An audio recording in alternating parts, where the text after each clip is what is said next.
Nous sommes le mardi 4 novembre 2025 et vous écoutez la 3e émission spéciale de la 11e saison du podcast Faut pas pousser les ISO, consacrée aujourd'hui à la marque Sigma.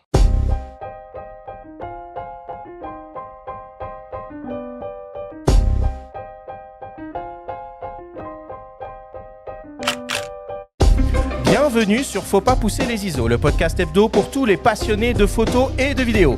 Je suis Arthur Azoulay, j'anime cette émission avec mon ami le journaliste Benjamin Favier.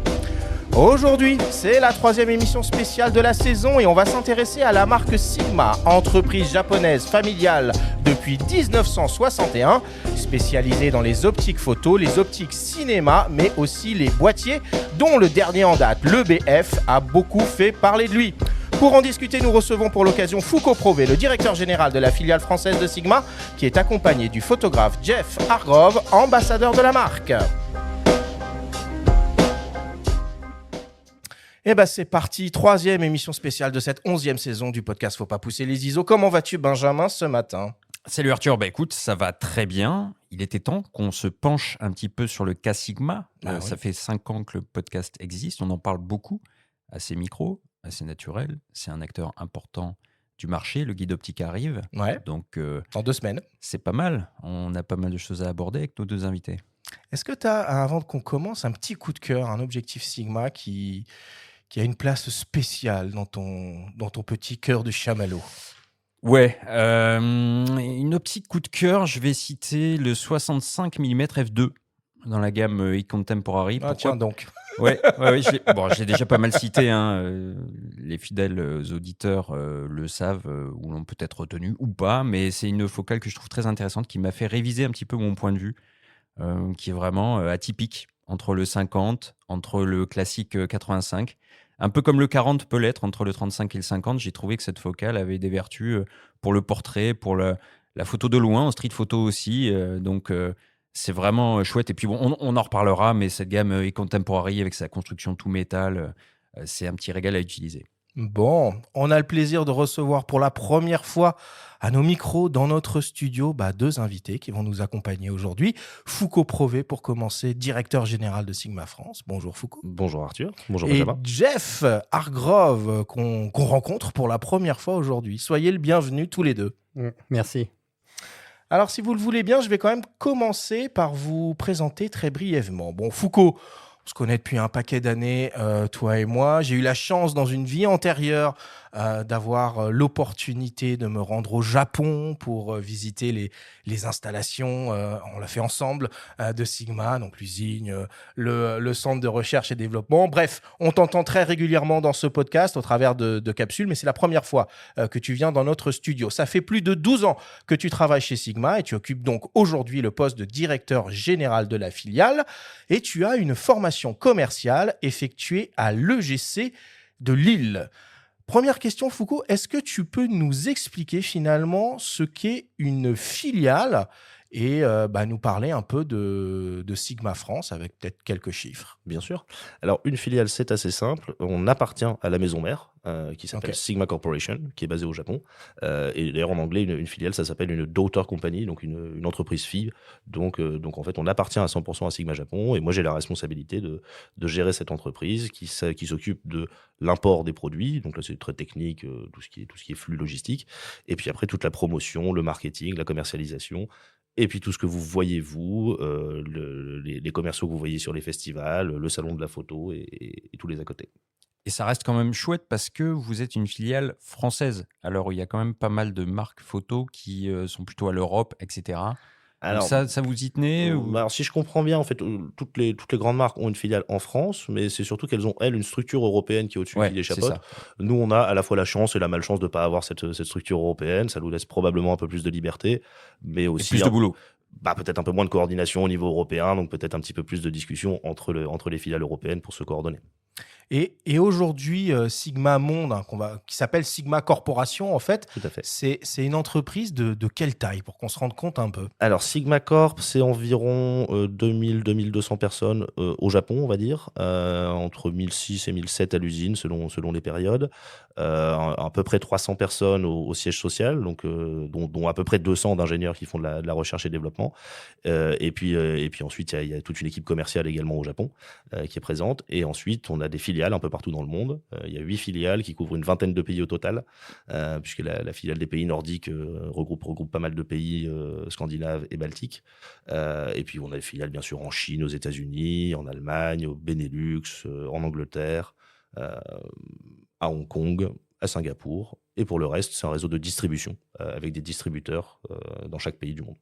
Et Sigma Corporation, c'est une entreprise qui est dirigée par un monsieur qu'on aime bien, Benjamin, qui s'appelle Katsuto Yamaki, qui a la particularité d'être le fils du fondateur Et oui. de l'entreprise. C'est une boîte familiale, Sigma. Tout à fait, on en est assez fiers. C'est une boîte qu'on appelle indépendante et familiale. Donc en termes économiques, c'est ce qu'on appelle une ETI, une entreprise de taille intermédiaire. Donc c'est plus une PME, c'est pas un grand groupe, Ouais. c'est entre les deux. Et on a en effet la chance d'être dirigé par un président qui est actionnaire majoritaire chez lui, avec quelques cousins principalement comme co-actionnaires. Et donc ça lui permet bien sûr d'avoir une liberté d'action et de ton qui dénote un petit peu dans... À liberté de ton, j'abonde dans ce sens-là, il faut le souligner parce que c'est assez rare en fait dans le milieu d'avoir des gens, notamment au Japon, qui parlent librement en fait de leur activité. Pour nous, les médias, c'est quand même ce qu'on appelle un bon client en général.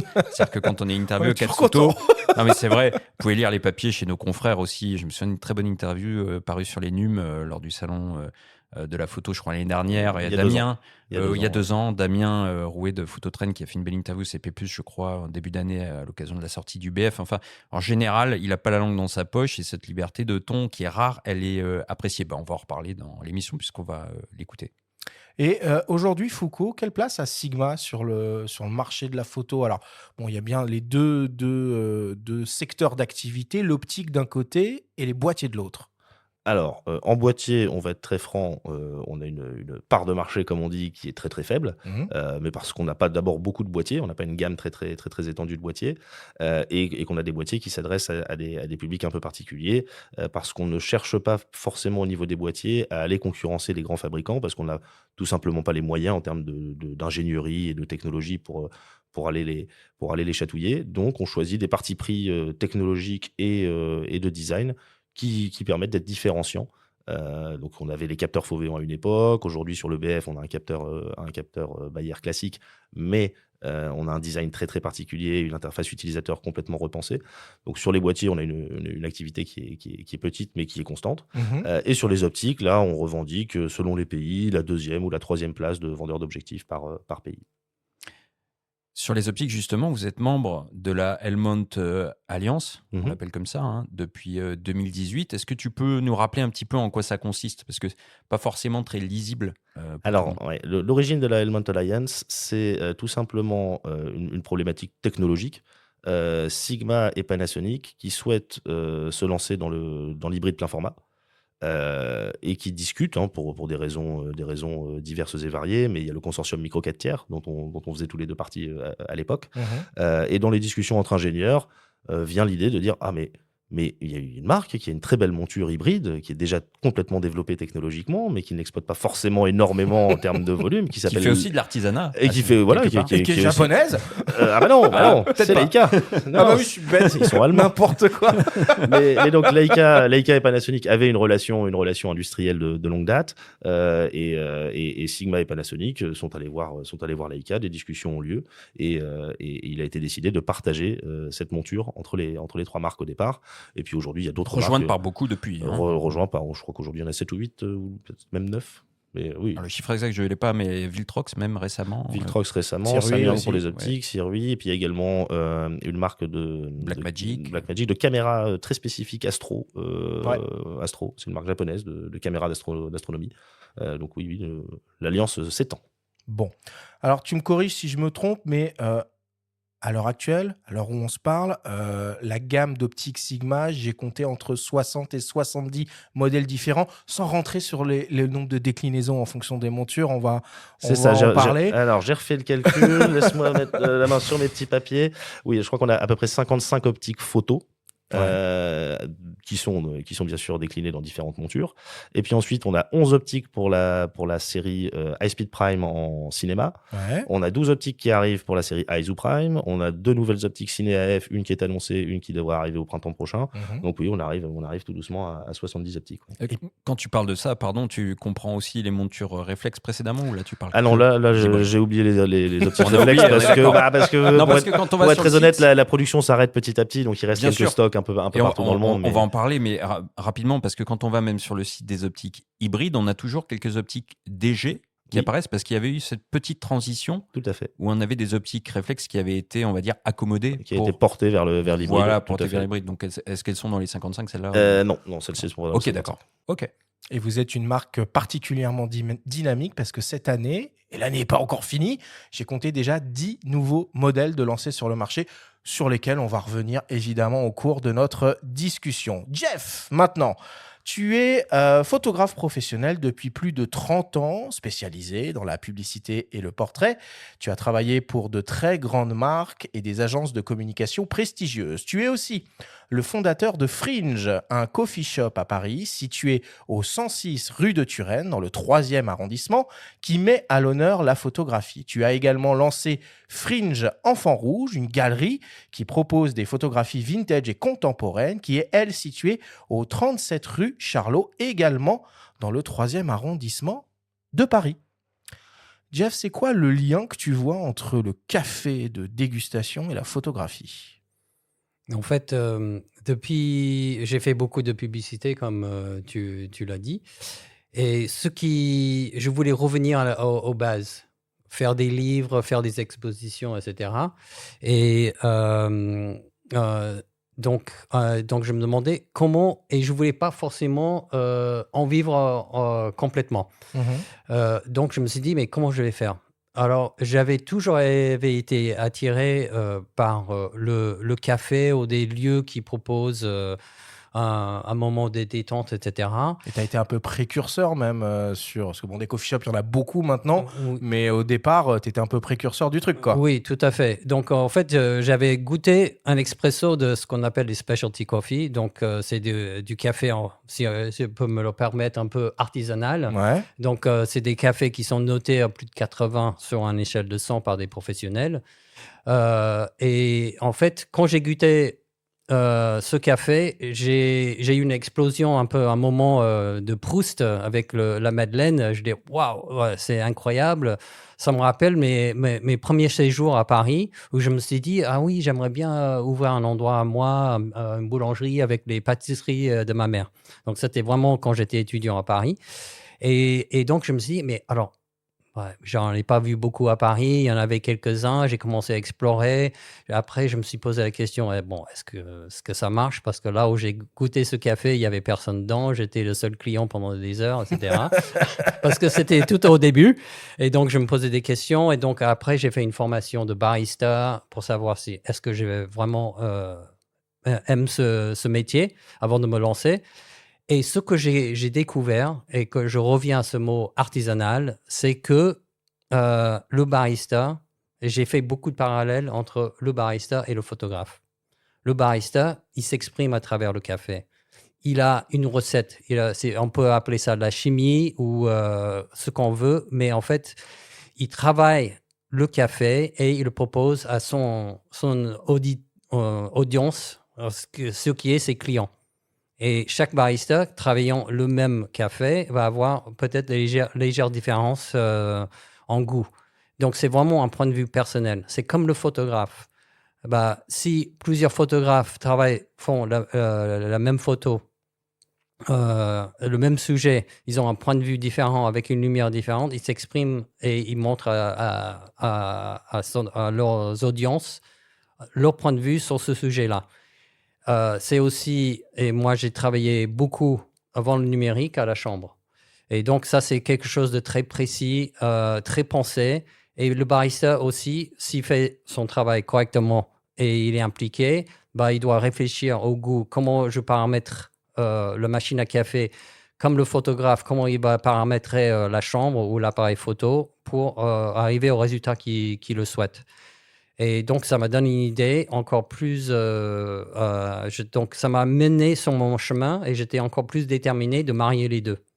Et à quel moment Sigma est devenu ton Arabica alors, si on poursuit Oui, voilà. On va se marier aujourd'hui, je pense. J'aime bien le café. On pourrait parler d'autres choses aussi, parce qu'au Japon, il y a de la gastronomie, il y a des distilleries magnifiques. Mais bon, c'est pas le sujet. Oui, on peut commencer avec le saké, etc., artisanal. Avec modération, bien sûr. Alors, donc, Sigma, donc mon projet, c'était de faire des livres photos sur je suis portraitiste, de faire des livres portraits sur ce que moi j'appelle des tribus, des sous-groupes dans la société qui font le même métier ou qui ont la même raison de vivre. Et donc, comme je me penchais sur cette histoire de café, j'ai voulu explorer la scène de café de spécialité à Paris et en faire un livre et expliquer pourquoi il n'y avait pas beaucoup de coffee shop à l'américaine, pas à la néerlandaise, mais à l'américaine en France et surtout à Paris. Et donc, en fait, j'ai commencé ce livre-là et c'est à ce moment-là, un ami m'a présenté Sigma et le capteur Fauvion. Donc, c'était dans la gamme... Alors, j'interviens. Époque SD1 ou époque... Non, c'était pour ce qu'on appelait des journées portes ouvertes à l'époque. Je venais présenter des DP Quattro. Oui, tout à fait. Dans un magasin qui a changé de nom depuis, qui s'appelait Cirque Photo Vidéo à l'époque. Mhm. Et Jean-Philippe Carré-Mattei, qui est un ami de Jeff, est venu, parce qu'il avait entendu parler du capteur Fauvéon, et il est venu avec une carte mémoire en me disant « Il faut que je teste cette chose, parce qu'on m'en a dit le plus grand bien ». Il a fait 3 photos devant le magasin, il est retourné chez lui voir sur son ordinateur, et 2 heures plus tard, il est revenu avec Jeff. Ils ont tous les deux acheté un DP Quattro. Ouais, voilà. Et j'ai fini par en acheter encore 2 autres, donc j'en ai 3. Voilà. Puis tu as fait du SD Quattro, il me semble aussi, à une époque. Non. DP uniquement. DP Quattro uniquement. Alors, pourquoi le choix de cet appareil? Alors, cet appareil ou cette marque, plus globalement, puisque depuis le capteur Fauvéon, on en parle un peu moins, on parle plus des optiques aussi. On va en parler un peu tout à l'heure quand même du capteur Fauvéon. Oui, mais moi j'étais focalisé sur l'appareil et le résultat. Et après, j'ai découvert la marque par la suite. Non, c'était pas d'abord la marque, mais c'est plutôt à travers cet appareil. Et donc, en fait, on a fait des tests aussi. Alors, moi, je travaille beaucoup avec peu de profondeur de champ ou même des flous. Donc, il y a peut-être pour Sigma qui se met en avant pour avoir beaucoup de netteté que j'adore, mais j'utilise aussi leurs appareils pour faire du flou. J'espère que ça ne dérange pas trop. Pas du tout. Sigma a même financé un court-métrage pour le lancement des optiques ciné qui s'appelle Blur. Blur, ça veut dire flou en anglais. 35-1.4, tu peux faire des jolis flous quand même. Voilà, c'est ça.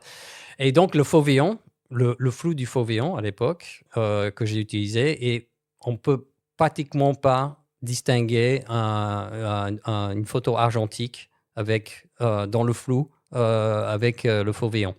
Le capteur CMOS, c'est très évident. On peut voir dans les flous pour savoir si c'est un numérique ou un argentique. Voilà, donc ça m'a séduit parce que je viens depuis 20 ans, avant de découvrir Sigma, je travaille pratiquement que avec l'argentique. Et sur note de 80 ce Fauvéon, tu le mets où?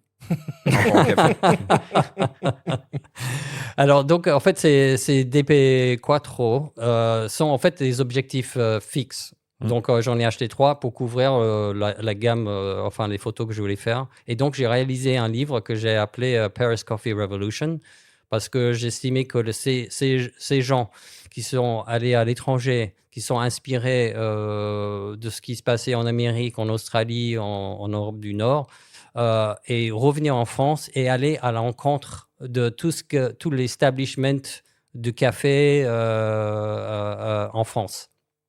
Parce que c'est quelque chose, pour moi, c'était révolutionnaire parce qu'il fallait gagner des clients par chaque tasse de café à l'époque.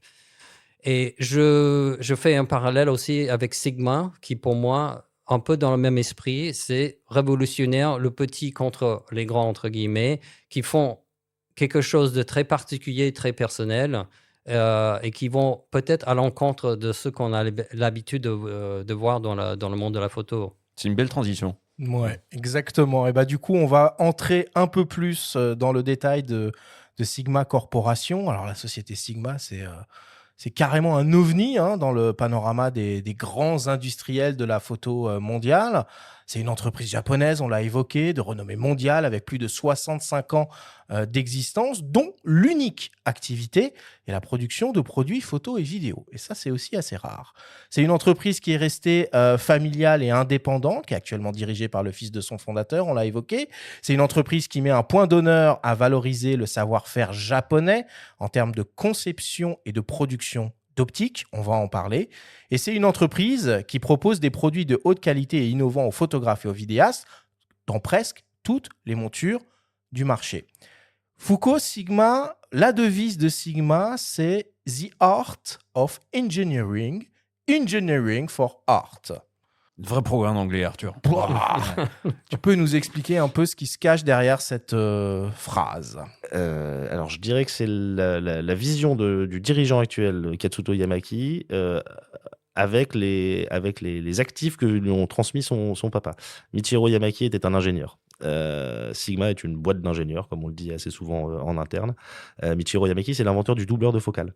C'est lui qui, pour la première fois, a mis un doubleur de focale entre le boîtier et l'objectif, et pas des bonnettes qu'on ajoutait à l'avant de l'objectif comme ça se faisait auparavant. Donc Sigma est une entreprise qui est menée, on va dire, par des ingénieurs. Quasiment tout est dédié à l'amélioration des technologies et un gros budget de l'entreprise. Enfin, tous les moyens de l'entreprise vont au développement, de la recherche et développement et de l'usine.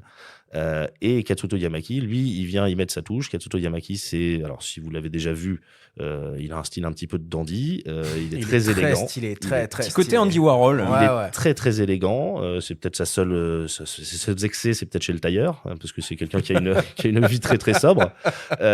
Mais c'est également ce que moi j'appelle un rat d'exposition, parce qu'il doit passer à peu près tous ses week-ends dans des expositions à Tokyo. Alors on a la chance, il anime un blog au Japon qui est traduit pour les directeurs de filiales toutes les semaines.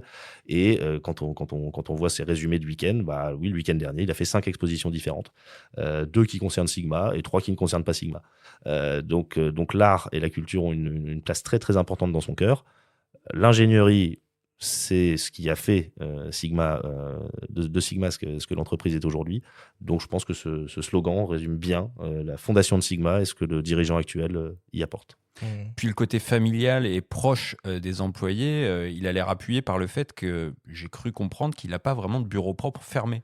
C'est-à-dire qu'il insistait là-dessus dans une interview. Il y a 2 étages. Que ce soit au siège, ou à l'usine, il n'a pas de bureau. Donc au siège social, il a un bureau qui est au milieu. Alors chez Sigma, il n'y a pas de bureau dédié. Moi, chez Sigma France, je suis directeur général, mais je n'ai pas de bureau. On est dans un open space avec le reste des équipes administratives. Et pour lui, c'est pareil. Alors lui, il est au milieu des ingénieurs au bureau, donc au 2e étage avec les ingénieurs. Et à l'usine, pareil. À l'usine, on a parlé des ouvriers qui fabriquent les objectifs et les boîtiers. Mais il y a également des ingénieurs qui sont présents à l'usine pour adapter ce que les ingénieurs du siège ont conçu à l'outil de production, parce que ce qui est conçu sur ordinateur n'est pas toujours applicable sur les machines. Et donc, il y a aussi des ingénieurs à l'usine. Et pareil, Katsuto n'a pas de bureau là-bas. Il est au milieu des ingénieurs à l'usine. Alors, Sigma, vous avez développé une mission culturelle qui n'a pas grand-chose à voir avec la production et la vente d'objectifs photo. Et vous avez créé une fondation. C'est quelque chose qu'on sait très peu en France. Est-ce que tu peux nous parler de ça un peu? C'est parce que c'est le tout début. La fondation, je pense qu'elle a été officiellement créée là au mois de septembre. Ça s'appelle comment? Sigma Foundation. Ouais, ok. Tout simplement. Pourquoi faire simple quand on... Exactement. Et donc, elle a pour vocation en fait de venir chapeauter toutes les activités de Sigma en rapport avec l'art et la culture. Donc là, on va commencer par de l'édition de livres photos. Il y en a un premier qui a été annoncé, je pense, ou qui va l'être dans les jours qui viennent. Il y en aura d'autres dans les mois et les années qui viennent. Il y a également le sponsoring des festivals de photographie. Sigma Japon est sponsor de Kyotographie, qui est un énorme festival allez, on va dire l'équivalent des rencontres d'Arles au Mmh. Japon, et qui sponsorise également via Kyotographie une expo aux rencontres d'Arles tous les ans depuis 2 ans maintenant et qui va continuer à le faire dans le temps. Nous, Sigma France, on organise également des expos à Arles depuis 2021, et donc ça va se retrouver chapeauté par la Sigma Foundation.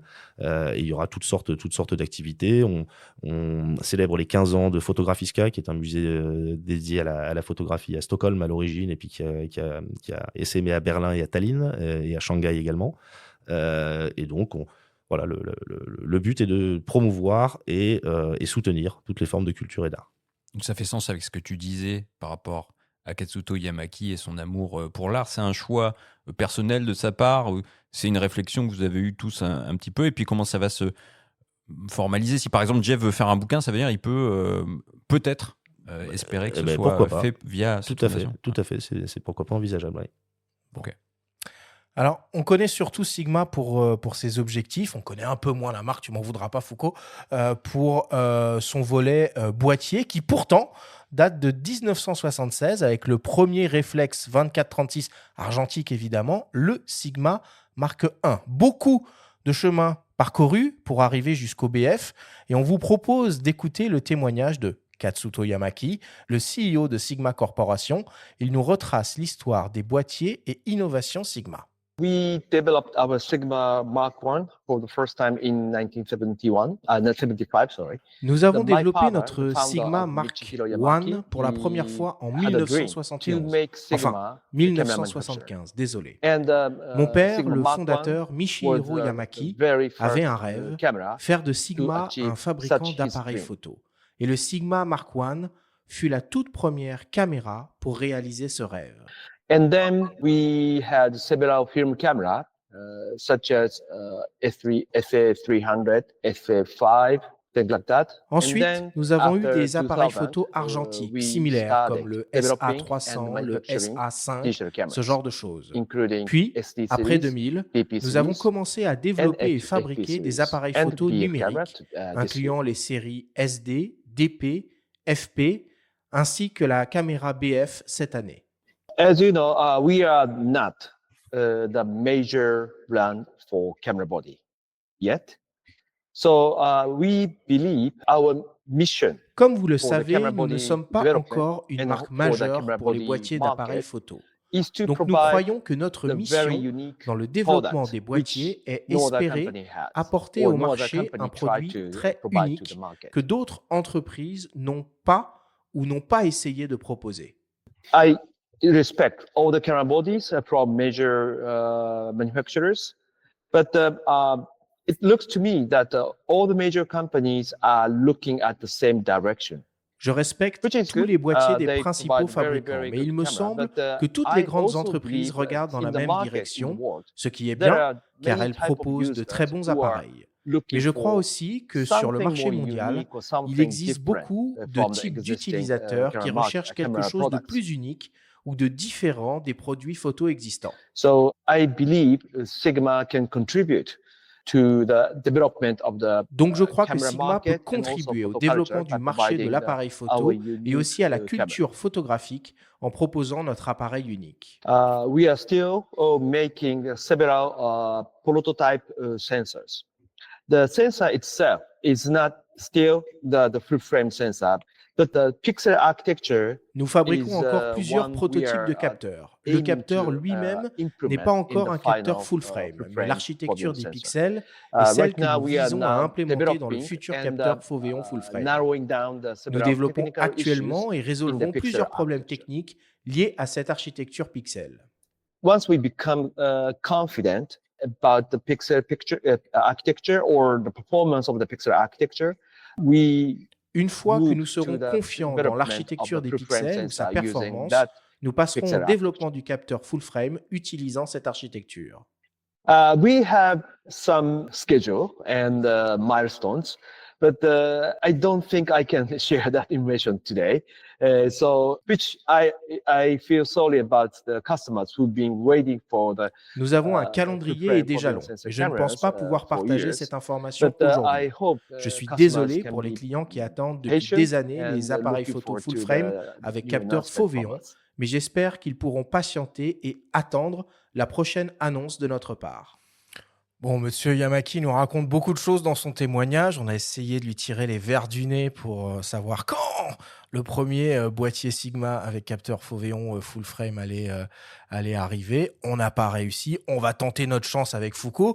Mais avant ça, je rappelle quand même que Foveon, à la base, c'est une société américaine Tout à fait. que Sigma a racheté. Je me rappelle plus quand déjà, il y a Alors, quelques années 2008, maintenant. le rachat c'est 2008, mais Sigma c'est la seule entreprise qui a jamais mis un capteur Foveon dans un produit commercialisé au grand public. Et donc, du coup, il sort quand ce boîtier Foveon full frame? Eh bien, dès que Katsuto Yamaki nous en informera, Arthur. Parce que dans son témoignage, il dit aujourd'hui, mais ça date d'il y a quelques jours. C'est vrai. Aujourd'hui. C'est Non, vrai. Non, et j'ai encore vu une interview par Matt Granger, qui est un bien connu Oui. des aficionados. Sur du 300-600 F4 notamment. Voilà, mais petite question sur le Foveon. Je pense qu'il a fait à peu près la même réponse qu'il vous a fait. Peut-être que tu peux nous expliquer un peu plus sur quoi ça repose cette technologie Foveon. Alors oui, le principe du capteur Foveon, c'est une découverte qui a été faite par des ingénieurs. Dans l'équipe formatrice de Foveon, il y avait notamment l'inventeur de la souris optique, Dick Lyon, dépositeur du brevet de la souris optique en 1974. Respect. Voilà, juste ça. Dick Merrill, d'où le nom des boîtiers Merrill, qui lui a découvert la propriété du silicium à absorber les longueurs d'onde dans la profondeur. Ok. Voilà, c'est du charabia, mais ça permet en fait de récupérer les différentes longueurs d'onde et donc sur 3 couches différentes, bleu, vert puis rouge, pour avoir pour chaque pixel la totalité de l'information colorée. C'est le même principe qu'un capteur à balayage, sauf que c'est en une seule prise de vue. Donc, c'est ça. Évidemment, ça change. C'est le principe d'un tri-CCD, mais dans un seul CMOS. Pourquoi, Foucault, selon toi, les boîtiers Sigma, ils n'ont pas le même succès, et, excuse-moi de le dire, mais la même aura que les optiques Sigma? Alors, il y a probablement plusieurs raisons. D'abord, leur polyvalence. Le capteur Foveon n'a jamais été connu pour une montée en ISO phénoménale. Ouais, mais aujourd'hui, vous ne l'utilisez plus pour le moment. Non, mais alors après, les boîtiers FP, par exemple, FP, FPL, alors, dans ce qu'on appelle l'Ouest, les pays de l'Ouest, donc Europe et États-Unis, ça marche pas très très bien. Ouais. Au Japon et en Chine, ça marche très très bien. Rappelons ce que c'est, c'est des produits très spécifiques. Alors le FP, vidéo, FPL, non, le modulable FP, à souhait. alors voilà, en fait, il a été comment dire, interprété comme un produit vidéo parce que c'était le premier à faire du cinéma DNG, donc du RAW vidéo en interne. Ouais. C'était le tout premier boîtier à faire ça en 2017 ou 2018. Mais le boîtier est principalement dédié à la photo et ça a été aussi le premier à proposer une double interface. D'un simple switch, on passait d'une interface photo à une interface vidéo avec des éléments visuels qui étaient complètement différents, des waveforms à la place des histogrammes, des choses comme ça. Mais c'est un produit qui a été à la base fait pour la photo et le FPL qui en découle avec ses 61 millions de pixels n'est pas du tout dédié à la vidéo. Il a toutes les fonctions vidéo d'un FP, mais il est plus dédié à la photo. La vitesse de lecture du capteur n'est pas faite pour la vidéo. Mais il y a un côté... Peut-être l'ergonomie qui est trompeuse. Disons que le fait de pouvoir l'accessoiriser à outrance, c'est quelque chose qui est apprécié. En fait, il y avait une volonté de le rendre polyvalent. Mais qui n'a pas forcément été très bien comprise par tous les acteurs. Et puis, il est vrai qu'en France, c'est difficile de vendre un boîtier en 2020 qui n'est pas stabilisé, un boîtier dont le capteur n'est pas stabilisé, qui n'a pas l'autofocus le plus véloce. Voilà, ça, c'est des fonctionnalités qui sont très recherchées par les photographes européens et américains, peut-être un petit peu moins par les photographes asiatiques, qui ont peut-être une démarche un peu différente dans leur prise de vue. Bon, en tout cas, aujourd'hui, la donne a encore un peu changé. L'équation, c'est encore un peu compliqué puisque vous avez lancé un appareil assez extraordinaire, le Sigma BF. Jeff, tu fais partie des utilisateurs du Sigma BF. C'est un appareil qui ressemble à aucun autre. Est-ce que tu peux nous parler un peu de cet ovni aussi? Oui, tout à fait. Alors, on remarque d'abord par son design. Donc, qui ne ressemble pas à n'importe quel autre appareil photo. On l'a comparé à si Apple avait sorti un appareil photo, ça aurait été ça. Oui, c'est ce qu'on dit. Il y a eu quand même le Leica T en 2014 qui était lui aussi dans un bloc aluminium. Enfin, oui. C'est pas, il ne ressemble pas à fond, Unibody. mais En 2 morceaux. Oui. en 2 morceaux, bien sûr. Il y a des gens qui rigolaient en disant oui, on met un autocollant Leica sur le Sigma et puis ça devient Ou un Apple, Leica. comme dit Arthur, Ouais, c'est vrai, ouais. c'est tout à fait ça. Mais je pense que c'est plus subtil que ça. C'est pas juste le bloc et tout ça. C'est au niveau de l'ergonomie, de la prise en main, qui a été très pensée d'une façon très minimaliste aussi. Parce que souvent, les appareils photo, c'est des blocs, des rectangles avec des coins arrondis. Alors là, le bloc principal, c'est pas un rectangle, c'est un trapezoïde parce que quand on le tient dans ses mains, il vient avec, il colle à la forme du main, à la prise, à la prise de la main, et c'est beaucoup plus agréable. Deuxièmement, comme c'est un bloc, les coins sont, on peut dire, un peu, je veux dire, saillants, voilà, tout à fait. Et juste, il y a 2 coins, là où il faut, sont coupés sur arrondi, parce que ces coins-là vont, quand on tient un appareil photo, vont dans la creux de la main. Et moi, j'ai été toujours fan, que ce soit avec les meubles, les verres ou des choses comme ça, c'est le design rencontre le fonctionnel. Je n'aime pas le design pour le design. Et je pense aussi, même mon premier appareil Sigma, que je reparle du DP Quattro, c'était aussi une très belle prise en main avec un design ovni, unique, tout à fait. allongé comme ça. Hein. Voilà. Et en fait, très facile à utiliser, très commode, et on se sent bien. Donc, en fait, on oublie quelque part l'appareil photo quand c'est comme ça, et ça devient plus une extension de la main et très naturel de faire des photos avec. En tout cas, oui, là, c'est vrai qu'il est pas comparable à d'autres appareils sur le marché, notamment l'ergonomie. C'est même assez troublant. Moi, j'ai fait l'expérience quand je l'ai eu en test de le confier à des gens qui ne l'avaient jamais vu, qui n'avaient pas lu de notice, etc. Et de leur demander simplement, je l'ai fait avec toi d'ailleurs, Arthur oui, aussi. j'ai galéré. Hein. Pourtant, de le mettre sous tension. J'en ai manipulé 2-3 des appareils photo dans ma vie. Hein. Et c'est chouette. Enfin, c'est-à-dire qu'il se produit un truc, il y a une vraie expérience quand même avec le produit, parce que c'est pas si évident que ça au début. Oui, puis après, tout à on fait. s'y fait, quoi. Oui, exactement. Et je pense que l'idée, c'était en fait, d'effacer quelque part l'objet. Et pas ses fonctionnalités, mais sa prise en main, et aussi l'interface, pour concentrer justement ce que Katsu lui importe le plus, c'est le produit final, l'image finale. C'est qu'on n'est pas dérangé par l'opération de l'appareil pour faire une belle image. En tout cas, si on a bien écouté ce qu'a dit Katsuto Yamaki tout à l'heure, c'est peut-être même les bases qui sont posées là pour une suite avec éventuellement un capteur Foveon plus tard, les bases de l'ergonomie en tout cas. On l'espère. Je peux comprendre. Ça, je ne peux pas m'engager là-dessus, malheureusement. C'est qui les acheteurs du BF, Foucault ? Il y en a de 2 types. Il y a les gens qui sont intéressés par l'objet, pour l'objet. Donc, ça va être des gens plutôt intéressés par la mode et le design. Et on a aussi beaucoup de photographes pros qui achètent ça comme boîtier de week-end, de vacances. Parce que ça leur permet d'avoir un produit compact, beaucoup plus compact qu'un gros hybride classique. Hein. On va pas citer de nom, mais quand on est sur des hybrides experts, on a des produits qui sont à 800 grammes et qui ont une grosse poignée, parfois même un grip supplémentaire, parce que quand on est en prestation, on a besoin d'énergie pendant plus longtemps. Là, c'est des gens qui vont reprendre du plaisir à faire des photos le week-end parce qu'ils ont un objet simple dans les mains et compact qui s'emporte partout. Et est-ce que les optiques qui ont été déclinées en version argent pour coller avec l'esthétisme du boîtier, est-ce que ça fonctionne ça, ou est-ce que oui, ça fonctionne tellement qu'on n'arrive pas à les livrer. Donc, ah oui. Oui. Bah, la demande est forte au niveau mondial, et comme le disait Arthur, on a beaucoup de nouveaux produits qui sont sortis cette année, donc ça a forcément un tout petit peu désorganisé l'usine, et donc là on a forcément un petit peu de mal à livrer la totalité des optiques en silver. Donc, je pense qu'on a à peu près tout livré en noir, mais en silver on a encore quelques petits trous dans la raquette.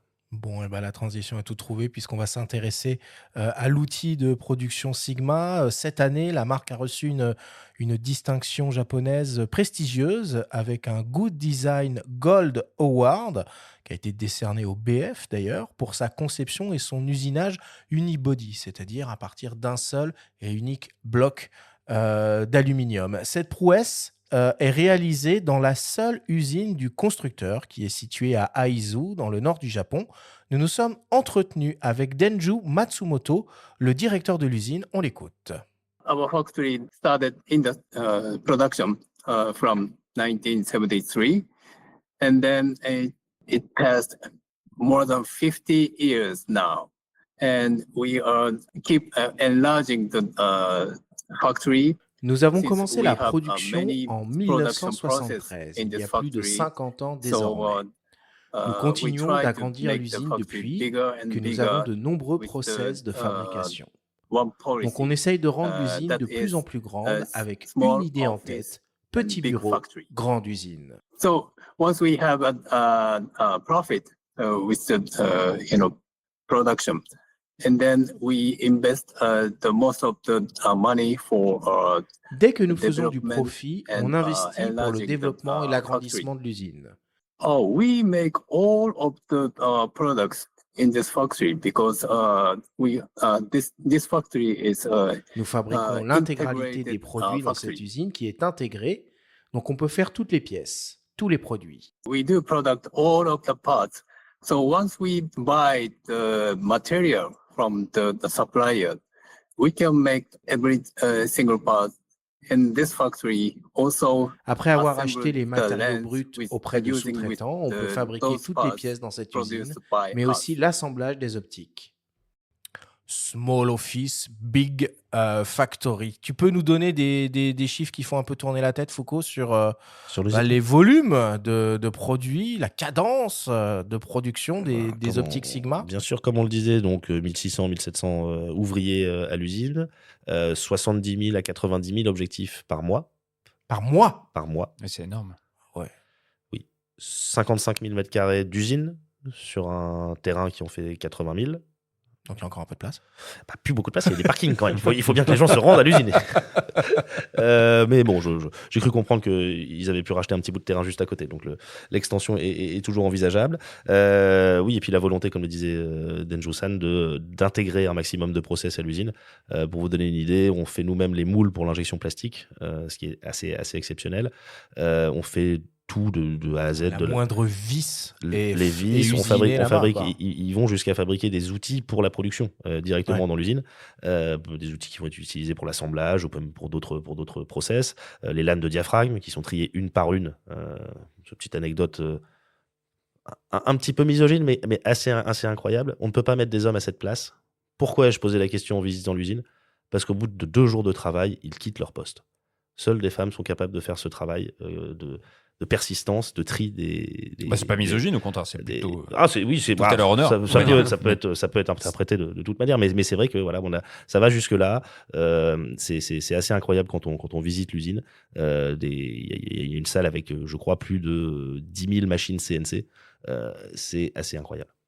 C'est là que le Made in Japan quand même a du sens, parce que parfois il y a des leurres. On a du design in Japan et made in dans un autre pays. Vous revendiquez le 100% Made in Japan, on comprend un peu mieux pourquoi. Et au-delà de Made in Japan, Made in Aizu, parce qu'ils sont assez fiers de cette localité qui est unité de lieu. Voilà, qui est au nord du Japon. Et ce qu'avait dit Michiro Yamaki, le fondateur, quand il avait visité plusieurs endroits pour construire sa première unité de production en 73, c'est d'avoir reconnu dans les habitants d'Aizu des gens qui ont une persistance incroyable. Et donc, pour fabriquer des optiques, il faut une constance et une persistance, puisque ce qu'on cherche, c'est la régularité. Et il avait trouvé dans ses habitants des montagnes du nord du Japon. Oui, c'est au pied des montagnes quand on voit des photos. Exactement, ouais, tout à fait. C'est au pied du mont Bandai, si le nom dit quelque chose à certains. Et c'est cette rigueur qui fait la qualité des produits qu'on peut proposer. Alors, Monsieur Matsumoto nous expliquait que Sigma investissait continuellement dans le développement et l'agrandissement, en quelque sorte, de cette usine. C'est normal quand même, vu le nombre de références, de modèles et de nouveaux produits que vous sortez.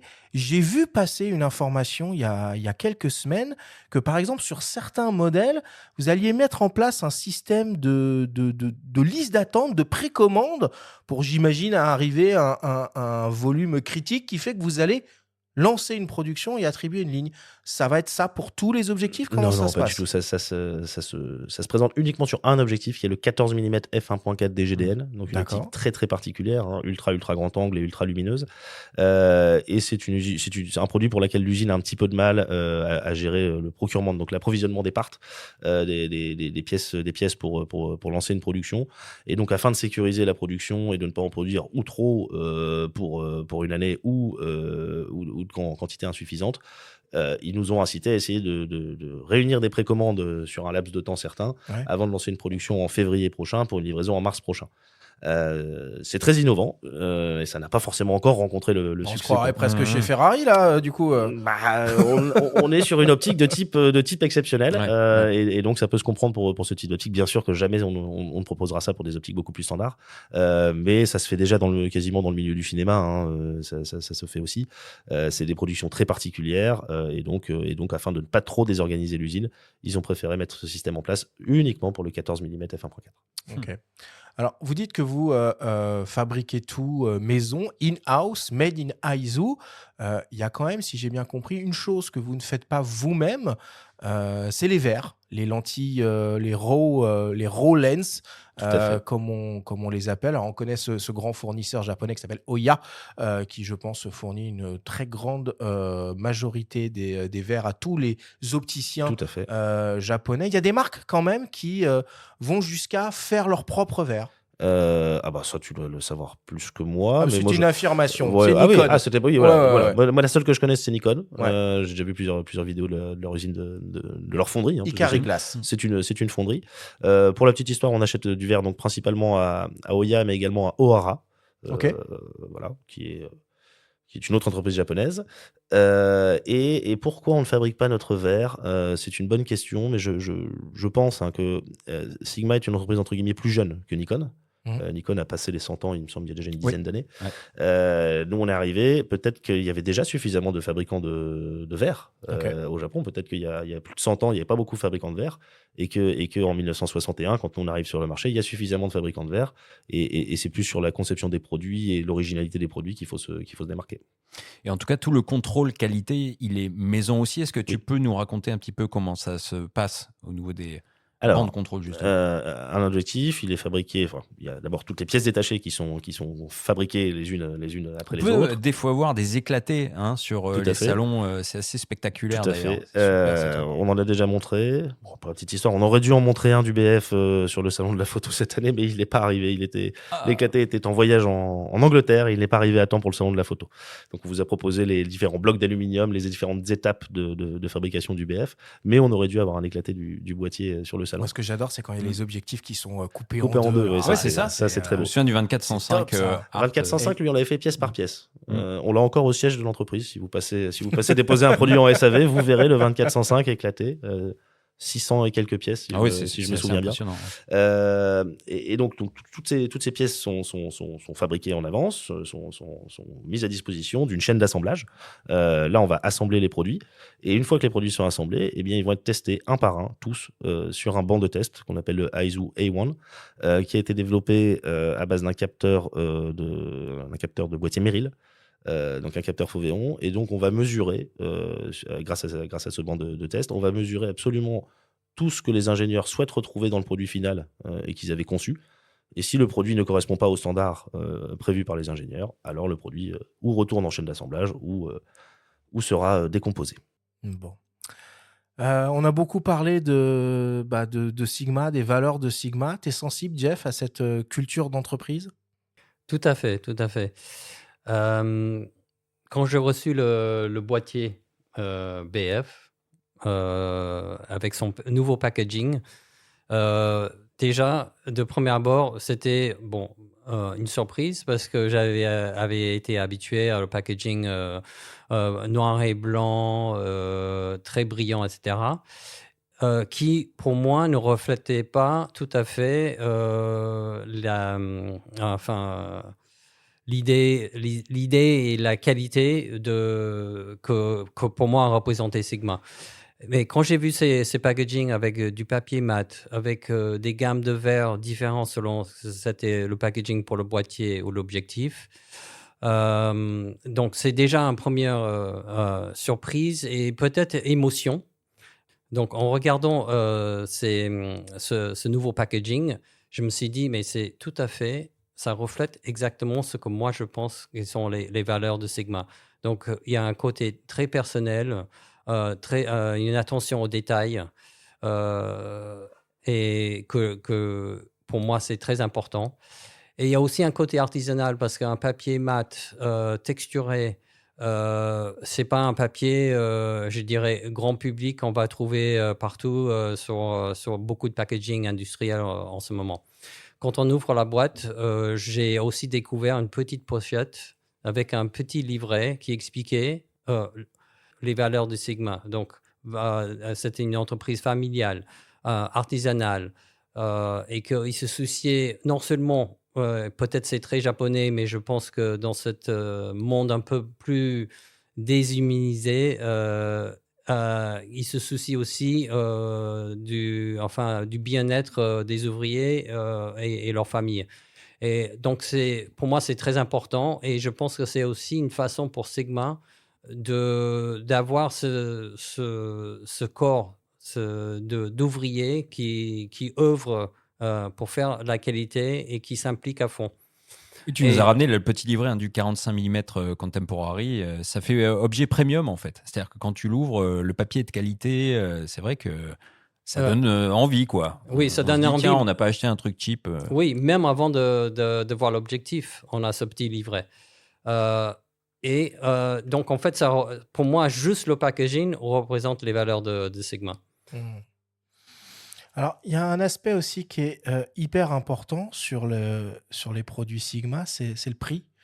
Quand on vient d'entendre là tout ce qu'on a dit, on pourrait légitimement s'attendre à avoir des produits avec des prix totalement stratosphériques, inabordables, comme on a souvent l'habitude de voir dans les optiques ces dernières années. Depuis comme qu'il y a chez vos eu- cousins allemands et membres de la allemande, ou pour ne pas les citer.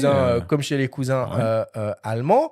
Dans la réalité, c'est absolument pas le cas. Les objectifs Sigma sont, dans la très grande majorité, systématiquement moins chers que les objectifs, on va dire, natifs proposés par les constructeurs, les grands constructeurs de boîtiers. Grosso modo, c'est quasiment 2 fois moins cher à chaque fois. Oui, je tire un trait grossier là-dessus, mais c'est à peu près ça. Foucault, comment c'est possible, en fait, avec tout ce que tu nous as raconté, que vous arriviez à sortir des produits à ce prix-là? Ou alors, comment c'est possible que Canon, Nikon, Sony et les autres proposent des objectifs à ce prix-là? Alors, je ne peux pas parler pour les autres. Je ne peux parler que pour Sigma. Je pense qu'il y a 2 raisons principales à ça. Tu l'as dit tout à l'heure, small office, big factory. Donc, de grosses économies faites sur les services généraux, dirons-nous, et sur toutes les équipes de marketing et de différentes fonctions support qui sont relativement peu représentées chez Sigma, et également l'intégration de l'usine. Quand on achète des matières premières et qu'on fait toutes les opérations en interne dans la même usine, de la matière première jusqu'au produit fini, on n'a pas de chaîne logistique internationale avec des approvisionnements, des composants qui sont faits dans un pays, qui vont être assemblés dans un autre pays avant que le produit aille encore dans un sous-assemblage dans un autre pays encore pour une usine d'assemblage et puis enfin expédié vers les consommateurs finaux. Nous, toutes ces opérations de ce qu'on appelait la supply chain pendant la crise Covid, et ben, toutes ces opérations, elles sont faites dans une seule et même usine. Donc, il y a du temps qui est gagné d'abord, et il y a aussi beaucoup d'économies de sous-traitance, tout simplement.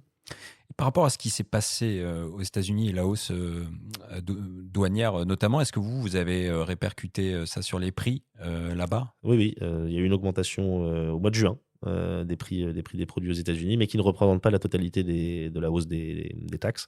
Donc, Sigma America, pour l'instant, absorbe une partie du choc.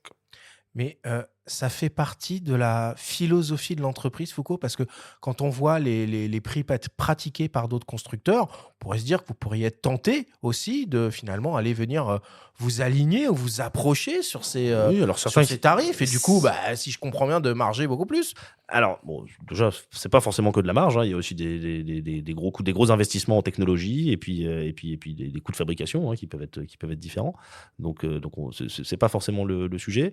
Il y avait aussi une philosophie de Michiro Yamaki qui était de dire que le bon prix pour un produit Sigma, c'est le prix qui permet au consommateur de l'acheter sans trop se ruiner et à l'entreprise de réaliser un bénéfice suffisant pour le futur. Et donc, je pense que cette philosophie continue à être employée aujourd'hui. Voilà, le but, c'est de proposer le meilleur produit au meilleur prix. Et puis peut-être d'exister face à des mastodontes. Alors, on va c'est pas vrai. se le cacher. Enfin, je veux Voilà. dire, il y a quand même un Alors, principe de réalité à un moment. aujourd'hui, je pense qu'on pourrait se permettre d'avoir des prix un petit peu plus élevés, mais c'est vrai que c'est aussi un héritage du passé qui fait qu'on était en concurrence. On n'avait pas forcément des produits aussi bons que les grands fabricants de boîtiers. C'était le cas peut-être par le passé, Voilà, effectivement. Non, mais je c'est parle vrai, à ça. l'imparfait. Ouais, Je ouais, parle à l'imparfait. Nous n'avions pas forcément les produits qui étaient au niveau, et donc on avait forcément un positionnement prix un petit peu inférieur. Aujourd'hui, on n'a plus à rougir, je pense, en termes de performance, que ce soit optique, autofocus ou autre, ou mécanique. Mais on reste dans cette philosophie d'un produit le plus abordable possible pour le consommateur. Et bien justement, on va aborder un peu ce volet innovation qui est très important. Tous les opticiens, et Sigma y compris, ont dû repenser entièrement leur gamme d'objectifs pour basculer de l'ère du réflexe à l'ère de l'hybride. Ces dernières années, on a vu arriver beaucoup de nouvelles choses, une amélioration significative de la qualité optique, des performances améliorées, accrues des motorisations autofocus, qui doivent en plus désormais être aussi à l'aise en photo qu'en vidéo, une réduction du poids et de l'encombrement des objectifs. Sigma a aussi innové en développant des optiques nouvelles, encore jamais vues, qui ouvrent la porte à de nouveaux usages. Nous nous sommes entretenus avec Yasuhiro Osone, ex-responsable de la planification produit, aujourd'hui à la retraite mais toujours consultant pour Sigma Corporation. Nous lui avons demandé quels étaient les challenges technologiques les plus compliqués à surmonter dans le futur pour continuer à innover dans l'optique. Lenses have so many important issues, but in Sigma, most important priority is optical performance. Les optiques This is the number intègrent one énormément de And the next critères. is a feeling Chez of the Sigma, la operation. priorité For instance, absolue est la zoom ring performance operation optique. and, C'est le iris critère numéro ring 1. operation. And the Ensuite third vient la is, prise en main et compactness. l'opérabilité, par exemple la bague de Those zoom top ou la three bague is de the diaphragme. most important thing Le troisième in critère issue, est la most compacité. important issue in Ces trois Sigma critères nowadays. sont les plus importants pour Sigma aujourd'hui. In general, new technology is come from new optical glass or new spherical mold technology or new mechanical material. But nowadays, En général, mirrorless, les innovations short range technologiques viennent de nouveaux verres camera optiques control ou de by nouvelles lentilles camera asphériques ablation moulées control. ou de nouveaux Those two systèmes issues is mécaniques. Mais important aujourd'hui, le and petit big tirage innovation mécanique to des hybrides et les have a big possibilités de innovation contrôle to des boîtiers lenses. sont des aspects That's importants et une mirrorless grosse technology innovation pour les make us optiques. a very La sharp technologie and compact hybride lens permet des nowadays. optiques très piquées et compactes aujourd'hui. But I would like to consider about new aspherical technology. Yeah, aspherical needs a very precise tolerance and very difficult to make pressing and molding. Mais j'aimerais But, insister sur les nowadays, nouvelles technologies de lentilles machine and asphériques. Ces lentilles aspherical ont mold un niveau de machine is précision très élevé, improving ce qui les gradually. rend difficiles à mouler. So near Mais future, aujourd'hui, we'll be able to les machines have pour mouler des more lentilles asphériques aggressive, s'améliorent aspherical progressivement. surface. Donc dans un Then futur we'll make proche, more nous serons attractive capables lens, d'avoir des I think. résultats encore plus précis et donc des optiques encore meilleures, je pense. I have two issues. For development to the lens, AI is probably is useful for especially optical design. Optical designer L'IA intervient dans deux for secteurs. optical designer, Pour le développement des computer, optiques, l'IA est probablement some kind utile of computer spécialement technique pour le is design very, very optique. important. Le design to, optique réalisé sur study, ordinateur est très optical ray important pour trace. étudier le comportement de la So, lumière dans un AI objectif. will help L'IA va the aider optical pour le design. design optique. On the other hand, for operation of camera and lenses, I think lens will have the AI technology, but I think mainly camera. De l'autre côté, pour camera focus l'utilisation detection d'optique, je or, pense que les objectifs vont intégrer light une detection technologie d'IA, mais beaucoup de technology boîtiers, is notamment la détection d'objets AI ou la détection is a de good lumière, match, fonctionnent bien I avec think. l'IA. Qu'est-ce qui t'a le plus impressionné, Jeff, dans les innovations proposées récemment par Sigma ces dernières années niveau optique? Pour moi, c'est la facilité d'utilisation. Encore une fois, je ne veux pas lutter pour utiliser l'objectif, que ce soit la bague difficile à tourner ou la stabilisation qui ne fonctionne pas ou qu'il faut mettre en route à chaque fois. En fait, c'est plutôt, et ça revient aussi à mon impression du BF, c'est transparent. C'est que c'est un outil que j'utilise pour avoir le résultat que je veux et je ne veux pas lutter contre cet outil pour obtenir ce résultat. Et pour moi, en fait, les objectifs Sigma, quand on les utilise, c'est intuitif et on n'a pas besoin d'y penser.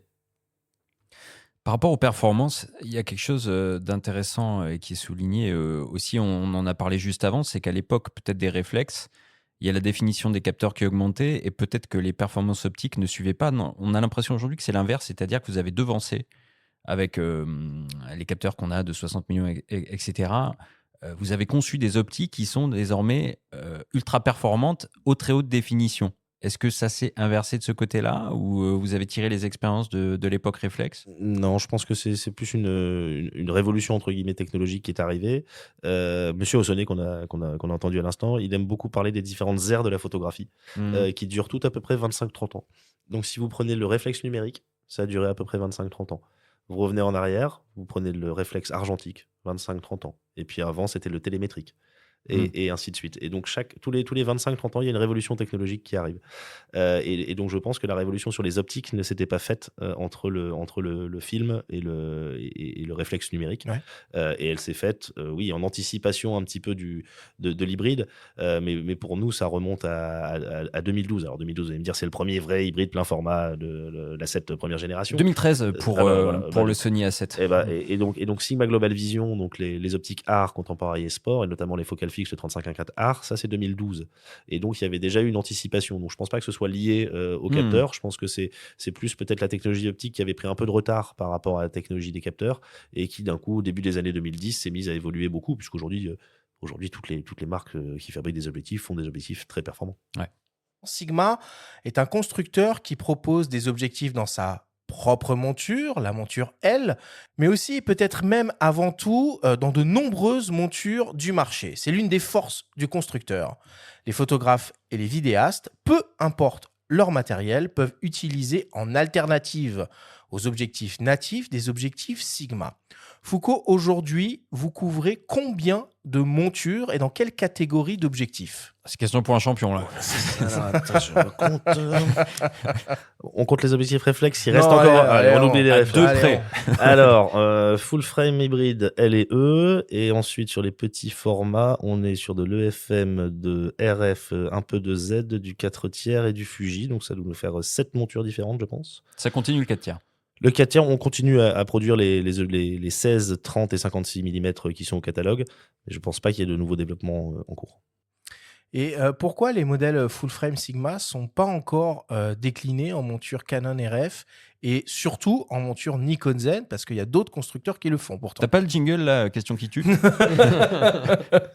Eh bien, Arthur, c'est une question à la fois intéressante et délicate, à laquelle malheureusement j'ai pas la réponse. Il est certain que nous avons une appétence pour ces montures-là, mais vous le faites en APS-C pour les Canon RF. on fait alors tout à fait. Canon RF c'est complètement ouvert sur l'APS-C, mais il y a des petites subtilités. Par exemple, le 100-400 qu'on propose en Fuji X, qui est porté d'une optique plein format, n'existe pas en RF. Donc il doit encore y avoir des accords qui ne sont pas tout à fait trouvés au niveau des directions japonaises. Et c'est la même chose pour la monture Fujifilm X, parce qu'on pourrait se dire que vous pourriez tout décliner finalement en monture X. On pourrait tout décliner. Alors moi, ma requête, ça avait été les iSeries notamment, celle dont Benjamin parlait en début d'émission et que personnellement j'aime beaucoup aussi, et qui se prêterait tout à fait à la monture Fuji et aux utilisateurs Fuji qui raffolent de cette ergonomie.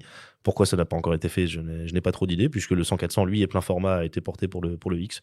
Ça, c'est des raisons industrielles à mon avis. Et j'ai souvent parlé de la compatibilité un petit peu rêvée quand on joue à la boule de cristal avec Damien Bernal ici, de ses optiques e-contemporary avec le Nikon ZF par exemple. Mais bon, on a bien compris qu'on n'aura pas de réponse. Malheureusement, c'est pas à moi qu'il faut poser la question.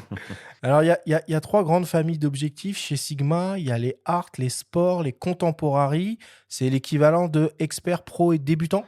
Non, alors vraiment pas. On avait cette architecture avant justement Global Vision, donc avant 2012, avant Art, Contemporary et Sport. On avait la gamme normale et la gamme EX, qui était donc pour les experts, notre gamme pro. L'architecture des gammes actuelles, Art, Contemporary et Sport, c'est en fonction de l'usage. Et c'est vraiment ce que Katsuto Yamaki a souhaité insuffler comme idée. C'est qu'on donne un cahier des charges au départ aux ingénieurs, et le cahier des charges va être différent selon la ligne de produit dans laquelle on veut faire rentrer le produit. L'exemple type, c'est le 24-70 en art et le 28-70 en contemporary.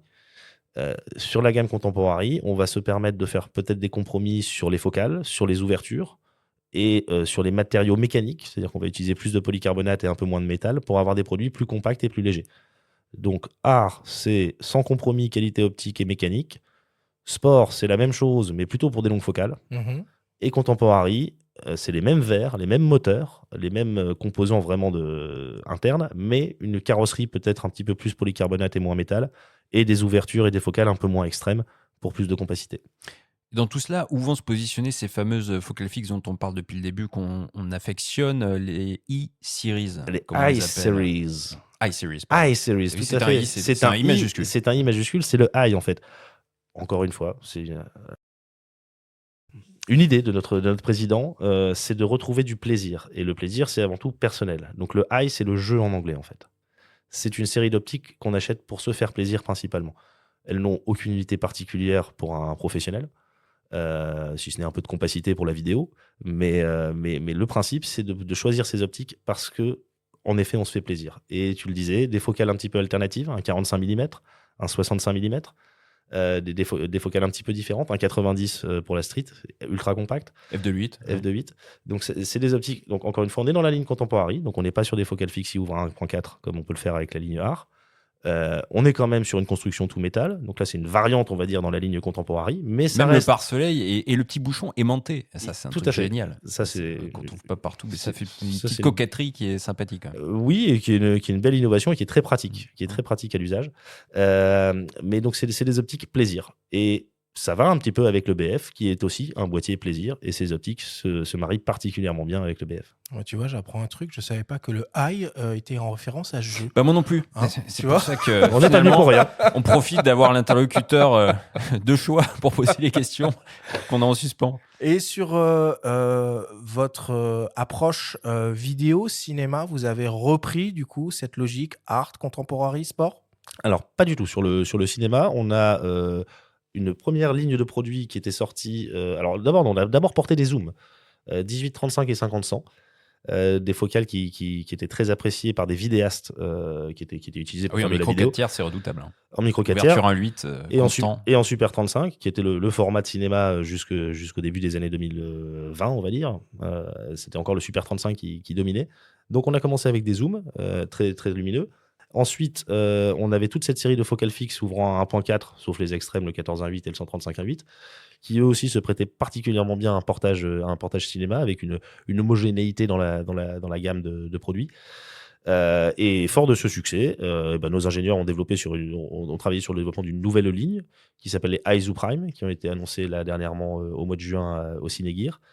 Et on a également lancé le développement d'optiques très, très, très innovantes, des optiques qu'on appelle Ciné AF, qui vont à la fois être équipées de moteurs autofocus, comme une optique photo classique, mais qui proposent également une ergonomie cinéma avec des dents M08 pour y mettre des follow focus, avec des butées réelles.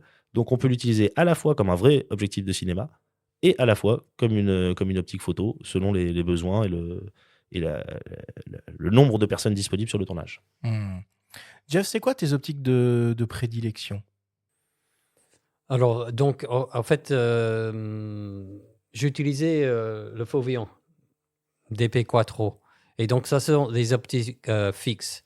Donc, en fait, et optique fixe et comment on peut dire ça? Optique fixe, on peut pas interchangeable. Qui sont dans des compacts, en fait. Oui, voilà, c'est ça. C'est une unité à chaque fois, boîtier optique. Voilà. Et donc avec le BF, par exemple, j'ai découvert le 45. Donc 45 F2.8 qui commence à dater un petit peu, qui était un des premiers, qui était avant même la série. Tout à fait, qui est le tout premier iSeries à être sorti. Il était sorti pour accompagner la sortie du FP, pour avoir une optique très compacte, pour aller avec ce boîtier très très compact. Mais Jeff, j'ai une question. Oui. Parce que le 45 en termes de longueur focale, ça ressemble beaucoup à un DP2. Exactement. Donc en fait, je préfère par exemple un objectif normal entre guillemets, mais avec le 45 et le DP2, ça me convenait encore mieux parce que le 50 devenait un peu trop serré. Et pour le portrait classique, 85. Mais aussi avec Sigma, bah, j'ai découvert le 65. Le 65, qui est, comme toi, Benjamin, que tu disais au début, c'est un bon compromis. On peut faire des plans larges, mais on peut aussi faire des portraits avec. Et c'est ce que j'ai utilisé pendant le tournage avec Sharon Oh, cette star singapourienne. Donc, qui a très bien fonctionné. Et ce que j'aimais aussi avec ça, c'est que je pouvais avoir des plans un peu plus larges et aussi serrés sans la Oui, parce que la déformation. distance Oui. minimale de mise au point est très courte, Oui, oui. surprenante même. Oui, tout à fait, tout à fait. Et en faisant des portraits, parfois, le 85, on est un peu loin du sujet. Et moi, ce que j'aime bien avec le portrait, c'est m'approcher des sujets, avoir plus d'intimité. Et le 65 convient beaucoup à pouvoir faire ça. Bon. Alors pour terminer, on vous propose de faire un petit focus sur des optiques incontournables de la gamme Sigma et notamment certaines que vous avez, Foucault, annoncées très récemment. Et on commence avec un zoom longue focale, un 300-600 mm f4 proposé en gamme sport. On écoute Marc Schoffel, photographe animalier, nous partager son retour d'expérience sur cette optique. J'ai effectivement pu utiliser le 300-600 f4 constant pendant 15 jours et j'ai trouvé cet objectif tout simplement excellent. Alors, je l'ai utilisé dans des situations assez particulières. Je cherchais à photographier des chouettes chevêches à la sortie du nid.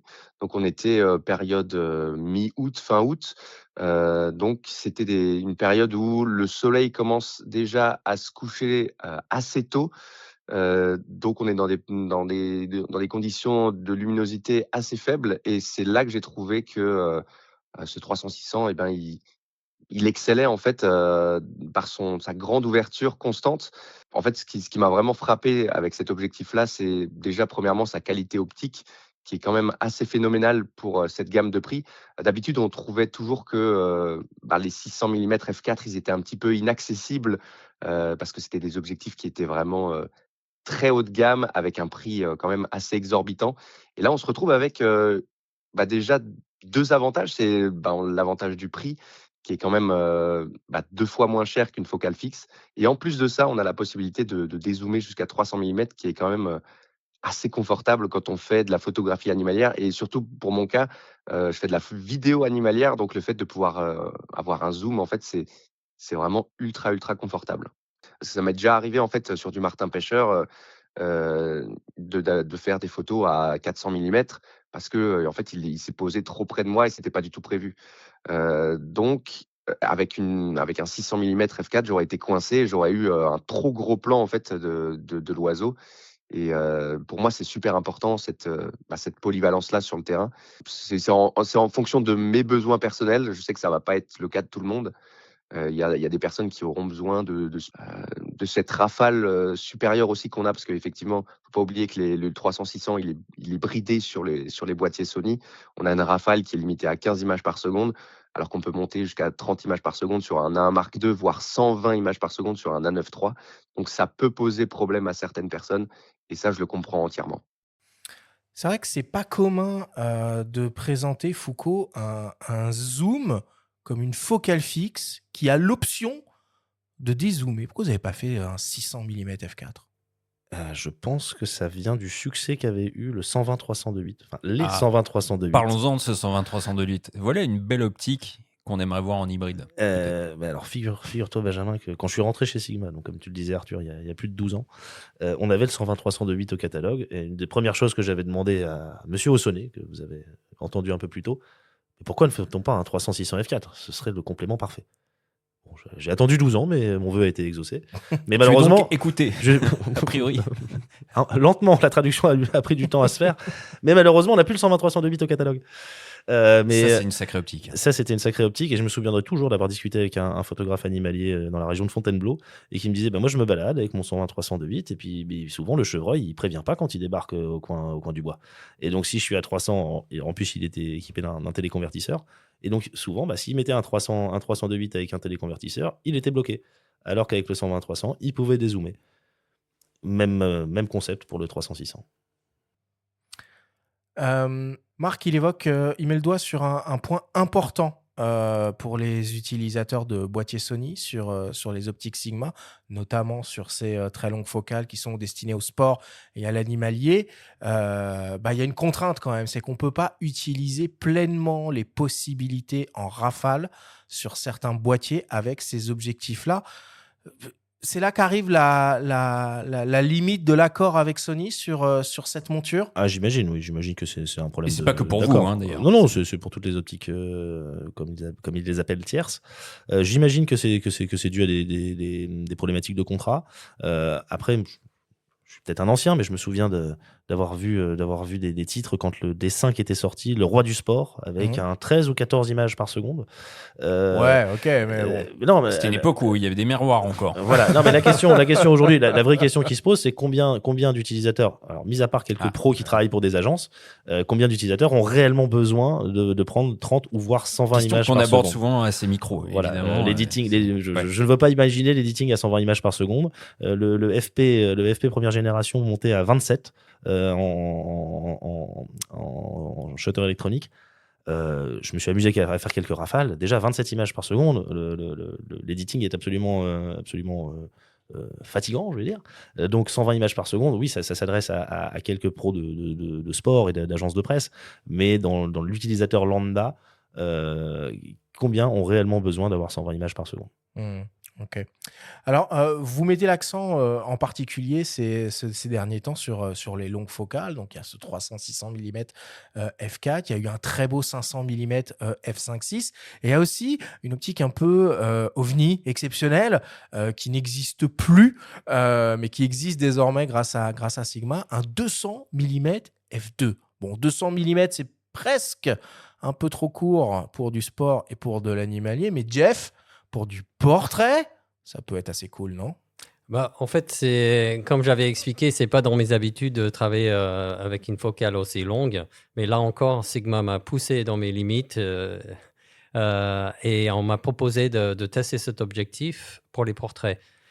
Et j'étais, en fait, j'ai pas pu avoir l'intimité, comme je disais auparavant, pendant le shoot, mais ce qu'il a permis de faire, avec surtout l'ouverture F2, c'est de créer des ambiances. Donc, de faire ressortir la personne du fond, avec très peu de profondeur de champ. C'est un objectif aussi un peu lourd et pour le portrait, je n'aime pas travailler au pied. Donc, je veux tourner autour de la personne, trouver le bon angle, trouver le bon moment. Et donc, il faut que je reste assez souple. Et avec cet objectif qui a priori est un peu lourd et avec son stabilisation d'image, ça m'a permis de l'utiliser à la main avec le BF pour réaliser ces portraits. Et c'était réussi et j'étais bluffé, en fait. Donc, et je pense qu'il y a aussi un petit plus que les ingénieurs Sigma ont pensé, c'est que l'attache pour le pied est aussi une poignée qui permet de le porter facilement. Aussi, quand je ne shoote pas et que je regarde les images avec le sujet sur l'écran, c'est une poignée que j'utilise pour tenir et on n'a pas peur de le laisser tomber. Bon, alors en gamme, 200 mm f2, 500 mm f5.6, 600 mm f4 dézoomable. Si on continue le raisonnement, il en manque encore un peu pour avoir une gamme complète de super téléobjectifs. 300, 400 mm f2.8, c'est des choses auxquelles vous réfléchissez, qui sont dans les tuyaux? Alors, malheureusement, comme tu l'imagines bien, je ne peux pas communiquer sur les produits qui sont en développement, mais on a des ingénieurs qui travaillent et puis ils ne vont pas s'arrêter de travailler ni ce soir ni demain. Donc forcément, la gamme va s'étendre dans les années à venir. Bon. Et puis il y a toujours ces zooms qu'on aime bien quand même, les 150-600. C'est ce que j'allais dire, il ne faut pas oublier le 100-400, le 150-600 et le 60-600. Je parlais que des focales fixes, là. Voilà, parce que le 60-600 est aussi une optique assez exceptionnelle avec un ratio incroyable. Oui, on ne fera pas le brame du cerf avec parce que c'est pas assez lumineux, mais pour le meeting aérien, pour du safari, etc., c'est quand même pas mal. Bon, en tout cas, on voit que Sigma propose des objectifs qui peuvent clairement être utilisés par des photographes professionnels. Or, ces derniers, bah, ils ont besoin de services pour se faire dépanner rapidement en cas de besoin. En France, le SAV de Sigma est assuré directement par la filiale française et on vous propose d'écouter le témoignage de Frédéric Gombert, responsable support produit, nous parler du SAV Sigma. Donc si un utilisateur a un problème avec un objectif, Sigma, la première des choses est de vérifier si son objectif est à jour de son firmware. Donc, comme vous le savez, un objectif, dispose également d'un firmware qui évolue avec les nouvelles fonctionnalités des boîtiers et avec les améliorations de fonctionnement que nous reportent nos utilisateurs. Les versions actuelles de firmware de nos produits sont disponibles sur notre site web et sont identifiables dans les menus des boîtiers. Pour ce faire, il existe et est disponible à la vente une station d'accueil que l'on branche entre son objectif et son ordinateur, qui permet de mettre à jour son objectif dans certaines montures, mais également qui permet de programmer les boutons de personnalisation de certains de nos téléobjectifs, comme le 500 mm, le 60-600 mm, le 70-200, le 150-600, ou encore qui permet de personnaliser la bague de mise au point MF, c'est-à-dire le réglage de la démultiplication de la bague de mise au point en mode MF. Pour d'autres montures, la mise à jour du firmware se passe par l'intermédiaire du boîtier, mais tout cela est très bien expliqué sur notre site web. Il est également possible pour les utilisateurs de nous retourner leurs produits pour effectuer cette mise à jour.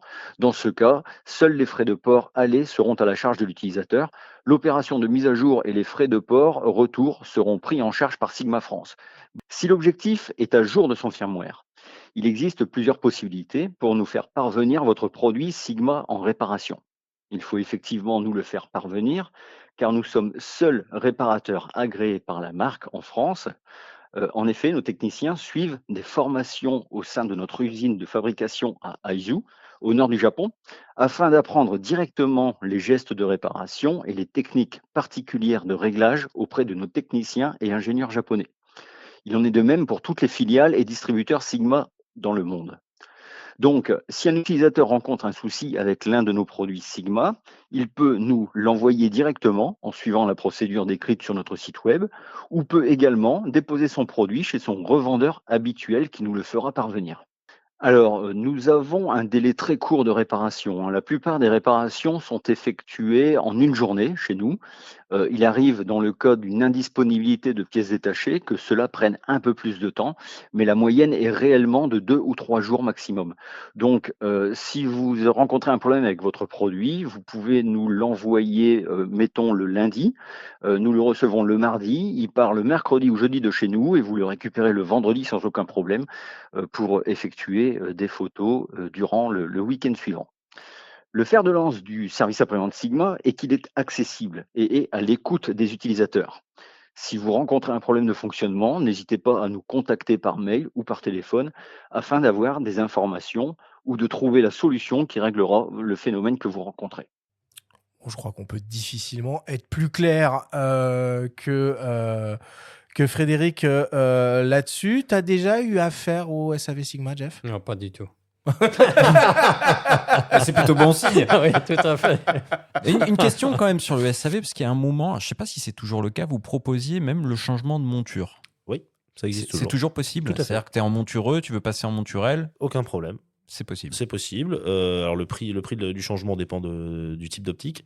Et puis certains changements de monture sont faisables ici en France et d'autres nécessitent des réglages en usine. Donc on renvoie le produit au Japon. Si c'est fait en France et que les pièces sont disponibles en moins d'une semaine, comme le disait Frédéric, ce sera effectué. Si c'est un retour au Japon, comptez plutôt 3 semaines. Et je voudrais juste rebondir sur ce que disait Fred par rapport aux mises à jour, parce que c'est via ces mises à jour, donc vraiment consulter régulièrement le site de la marque pour vérifier Tout les à mises fait. à jour.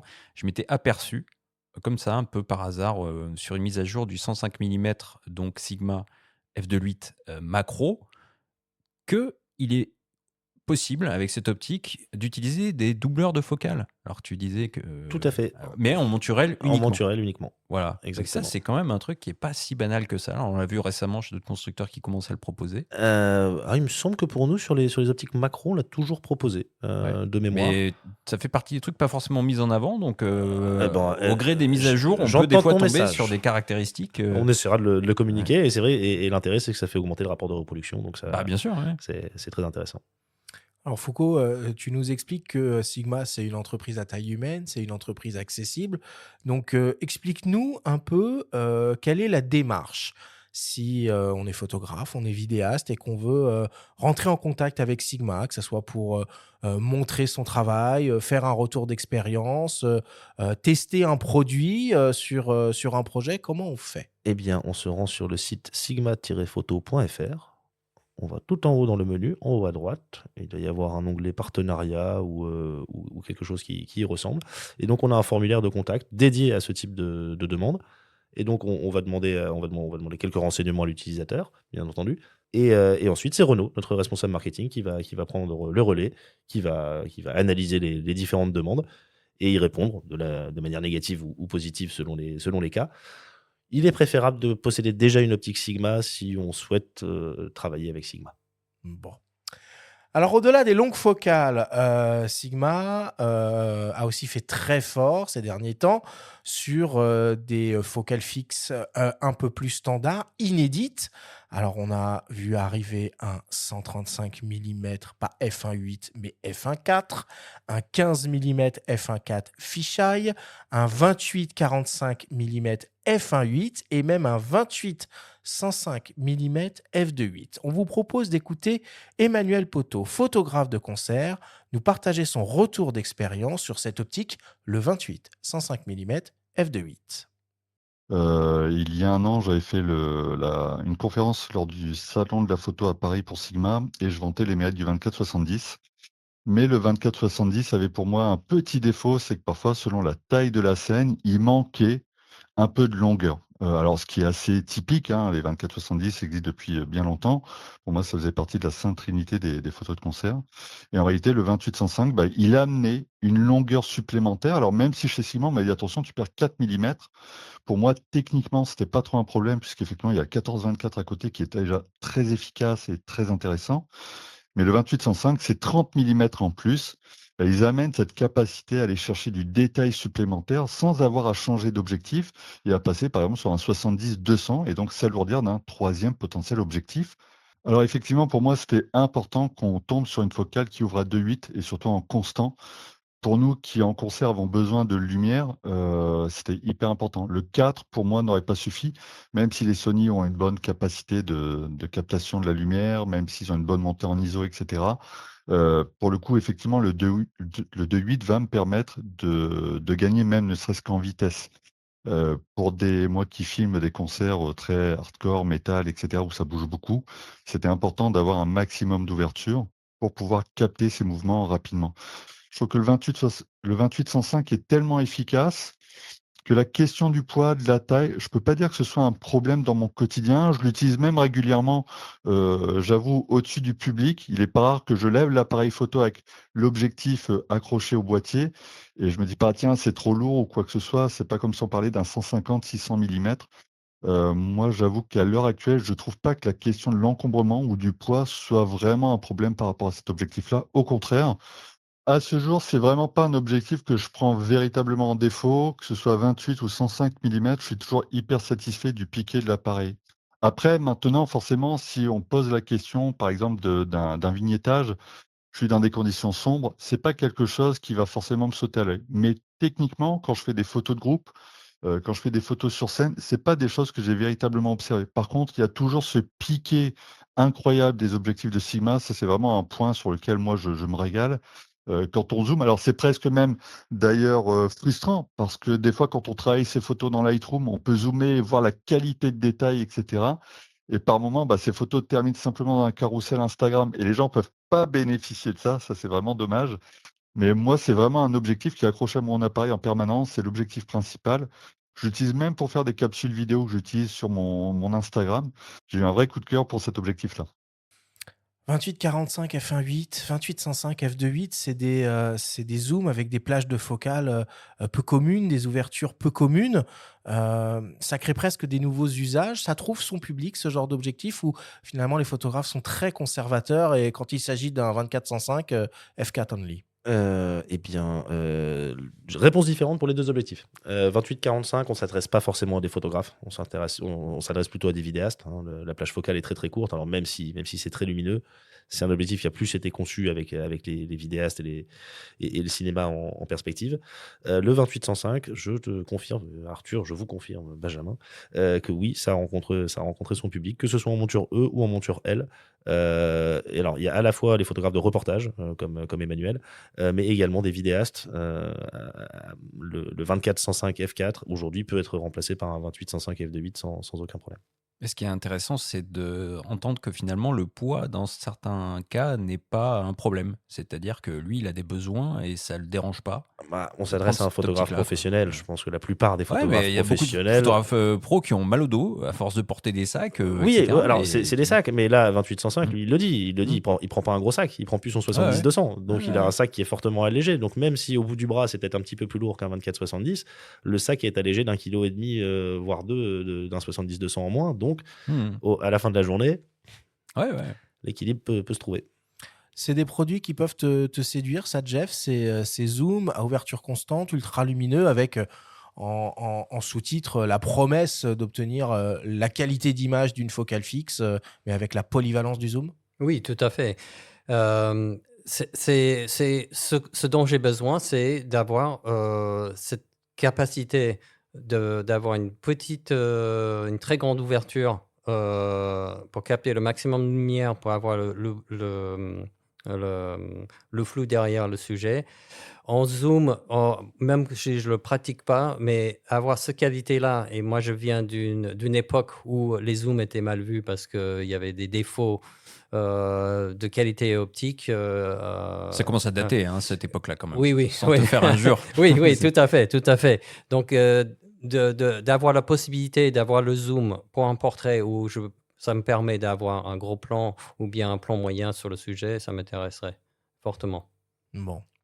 Et en gamme Art, on trouve évidemment toutes les focales fixes en f1.4, du 14 au 135 mm. Maintenant, je veux dire que Benjamin était assez impressionné par l'arrivée de ce 135 1.4. Alors, oui, impressionné, surpris, comme beaucoup, je pense. C'est-à-dire qu'on pouvait attendre un 135 1.8. À quel moment on décide d'aller sur du 1.4 qui va du coup être plus volumineux? J'en reviens au poids, mais c'est souvent quand même quelque chose qui peut être important, un peu plus onéreux forcément aussi.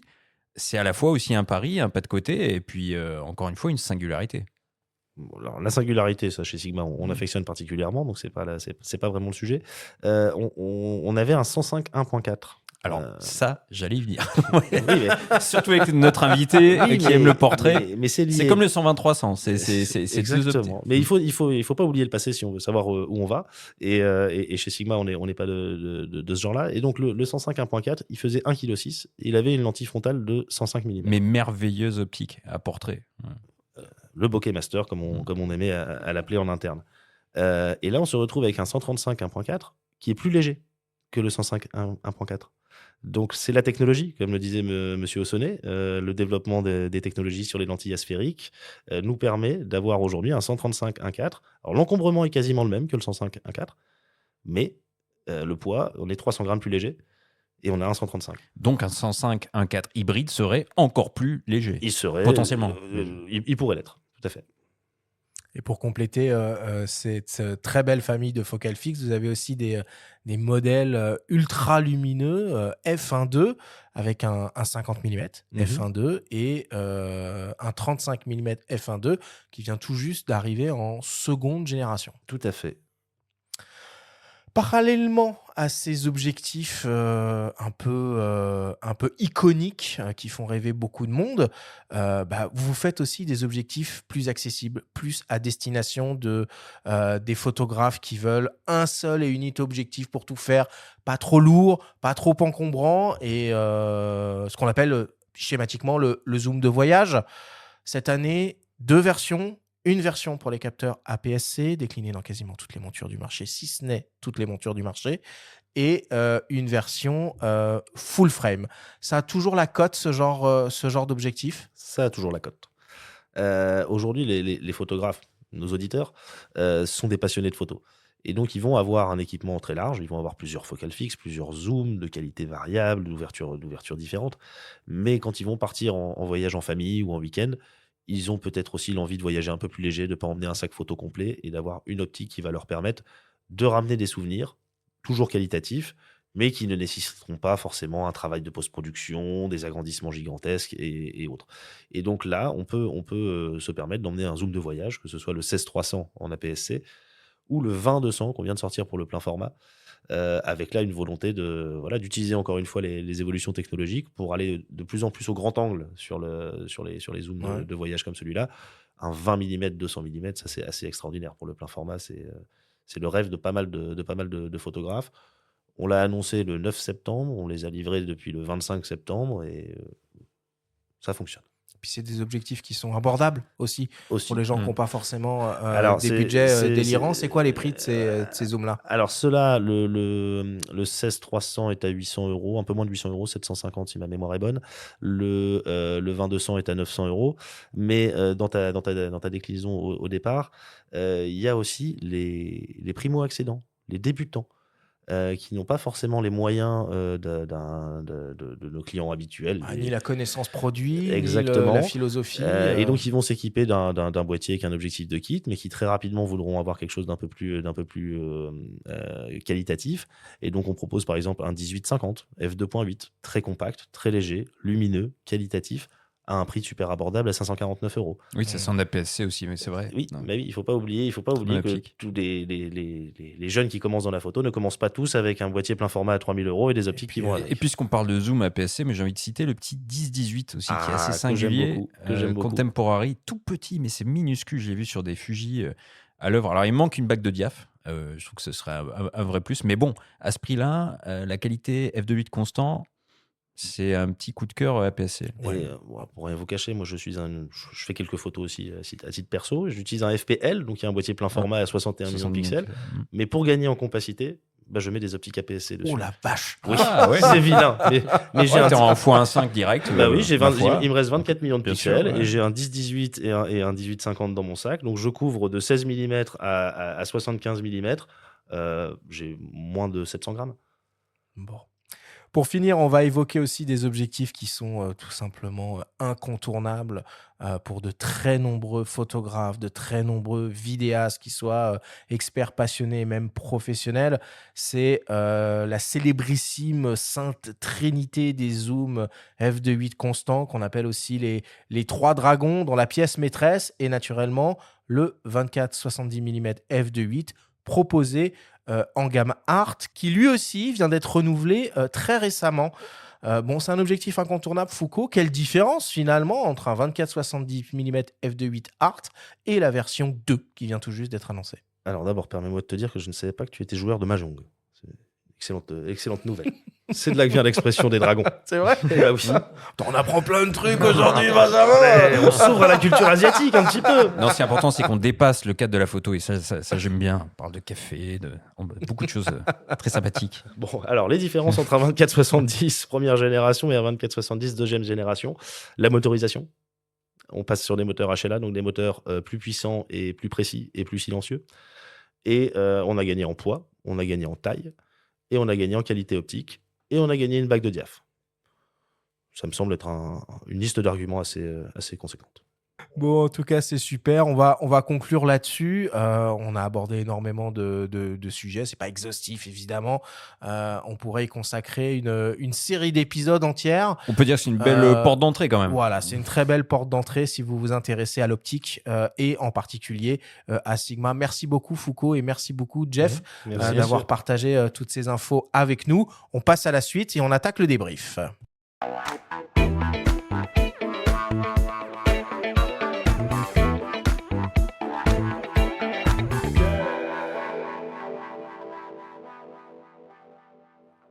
Nous sommes toujours avec Foucault Prouvé, le directeur général de la filiale française de Sigma, qui est accompagné du photographe Jeff Hargrove, ambassadeur de la marque, pour cette émission spéciale. Messieurs, si on devait essayer de résumer, de synthétiser tout ce que l'on s'est dit pendant cette émission, et ça va pas être facile. On va parler que de photos alors.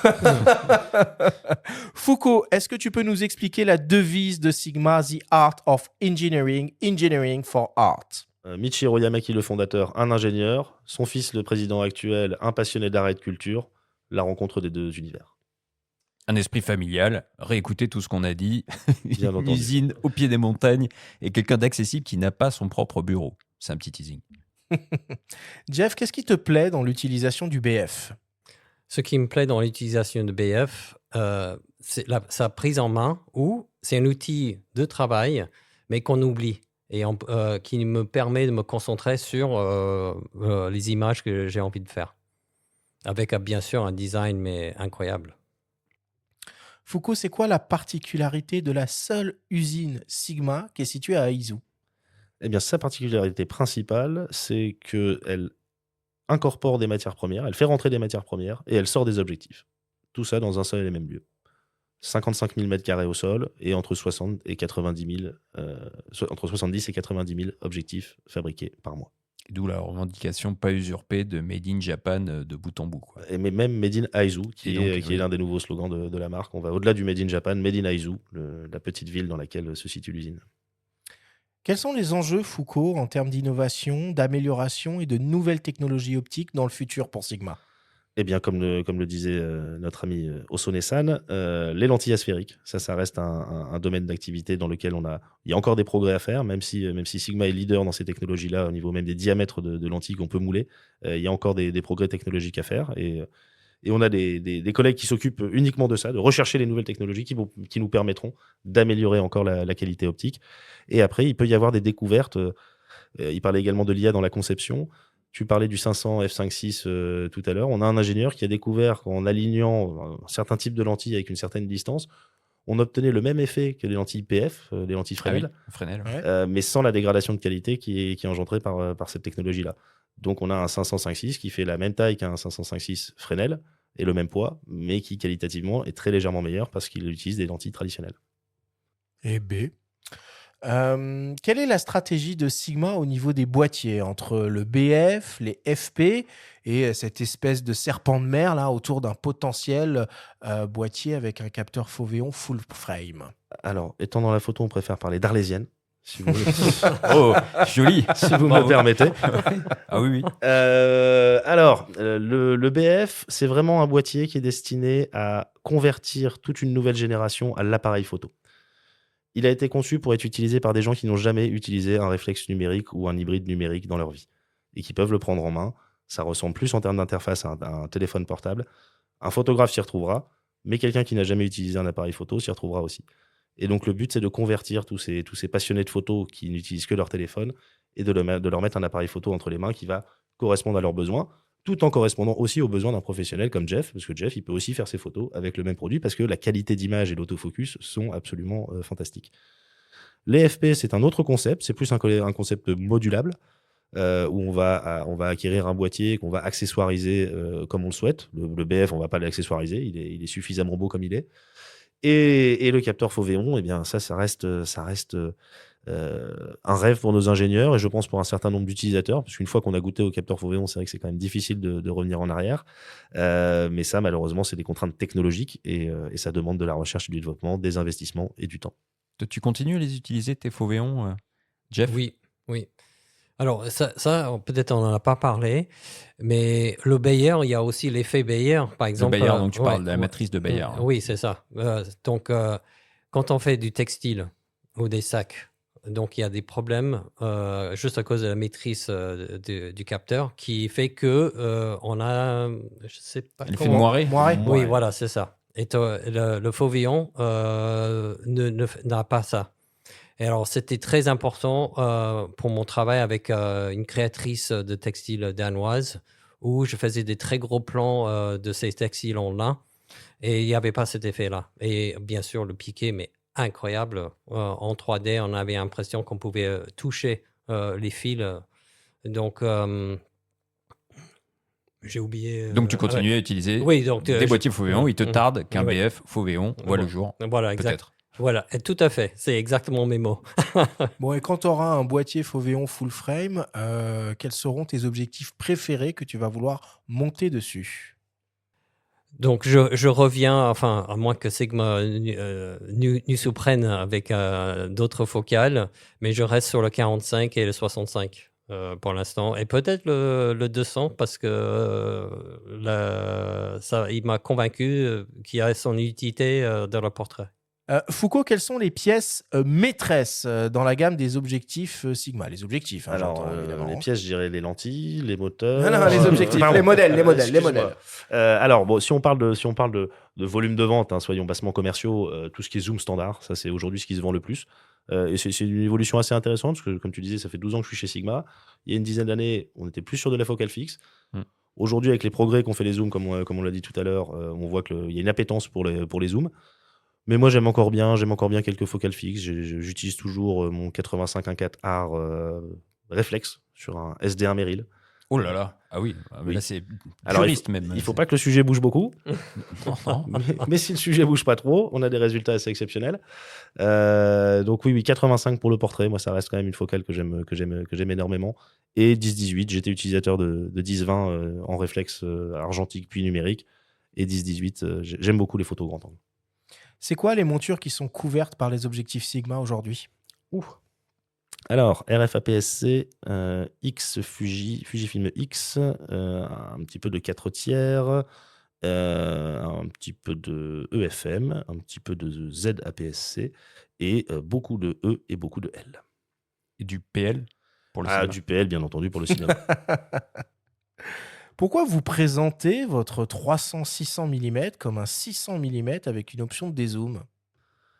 Eh bien, parce qu'il est aussi bon qu'un 600 mm, il est légèrement plus lourd qu'un 600 mm de dernière génération, mais du même poids que ceux de la génération précédente, et il offre la possibilité de dézoomer, ce qui, pour un certain nombre de situations, que ce soit en nature ou en sport, peut être intéressant.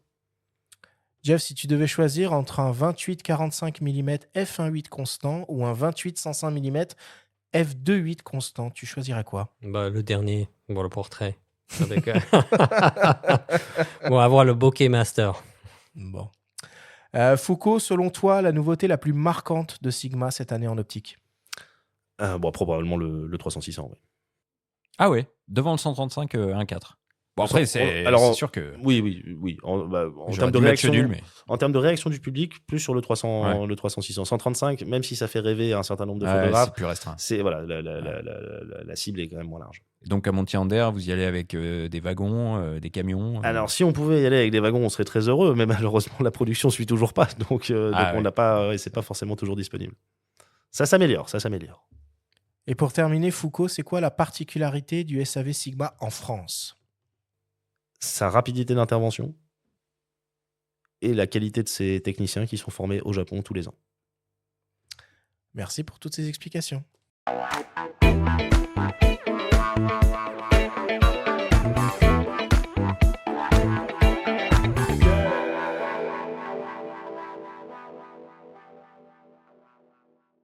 Allez, on attaque la dernière partie de cette émission avec le traditionnel quiz.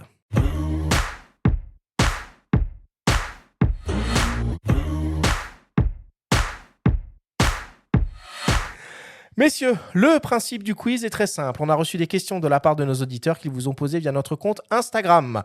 Nous en avons sélectionné quelques-unes et vous allez avoir seulement 30 secondes et pas une de plus pour tenter d'y répondre le plus clairement possible. Avez-vous bien compris la consigne?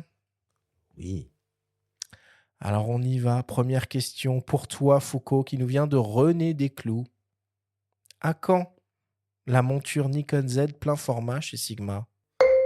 On n'aura même pas besoin de 30 secondes. Malheureusement, je n'ai pas l'information. C'est des questions que les gens se posent. Et auxquelles on a beaucoup répondu au Salon de la Photo. Entre ça et une autre marque pour laquelle on ne produit pas encore d'objectifs plein format. Canon RF, nous on peut le dire. Vous pouvez le dire.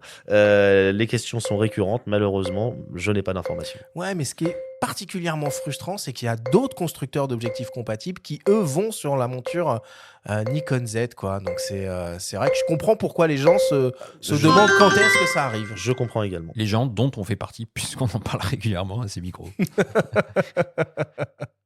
Deuxième question pour toi, Jeff, qui nous vient d'un dénommé Marco. Quel est le meilleur café que l'on peut déguster au Fringe? Le double expresso. Ouais, bah non, là, il faut que tu nous le vendes un peu mieux que ça. Là, Une variété, une origine. Bah, il faut y aller. Storytelling, quand même. T'es photographe, tu sais ce que c'est. Non, on fait les grosses têtes tous les matins d'expresso. Donc, et les graines qu'on utilise changent tous les 3 ou 4 jours. Donc, il faut revenir tous les 3-4 jours pour déguster le C'est double ça la expresso. technique. C'est ça la Voilà. technique. C'est quoi la meilleure focale pour photographier une tasse d'expresso? C'est le 45 ou le 65? Sauvé par le 65. Ouais, 65. Ouais, j'aurais pris ça aussi. Allez, troisième question pour toi, Foucault, qui nous vient de Yves Ancho. Les fabricants chinois, c'est une menace ou une opportunité pour Sigma? Bonne question, je trouve. Bonne question. Je ne sais pas si c'est ni une menace ni une opportunité. Chacun a sa place, je pense, sur le marché. Nous, on travaille avec nos valeurs et notre histoire. Ils travaillent avec les leurs. Je pense qu'il faut de la place pour tout le monde, tout simplement. C'est vrai qu'on l'a précisé, mais on a des marques comme Sirui ou Viltrox qui sont hyper actifs et qu'on rejoint la Helmont Alliance. Donc c'est sûr que ça fait encore plus de monde sur ce créneau et sur cette monture. Quatrième question, encore pour toi, et c'est la dernière, Foucault, promis, qui nous vient de Rophoto64. Question à laquelle je sais que tu ne vas pas pouvoir répondre, mais on y va quand même.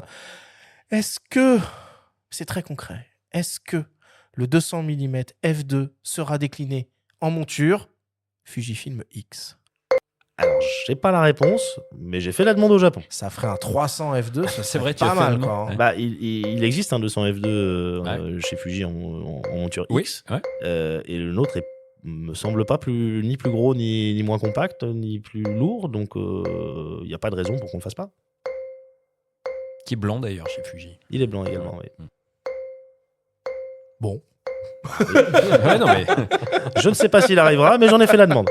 c'est beaucoup moins langue de bois qu'on aurait pu imaginer. Et pour terminer, une question de mes soins, une question qui tue. Question qui vous est adressée à tous les deux. Si vous pouviez passer commande d'un nouvel objectif Sigma encore jamais vu aux équipes de R&D, ce serait quoi et pourquoi? Jeff, pour commencer. Je pense que je reviens au 65 à F1.2. L'obsession. Alors, 65 mm f1.2. Voilà. Ok. Non, F2.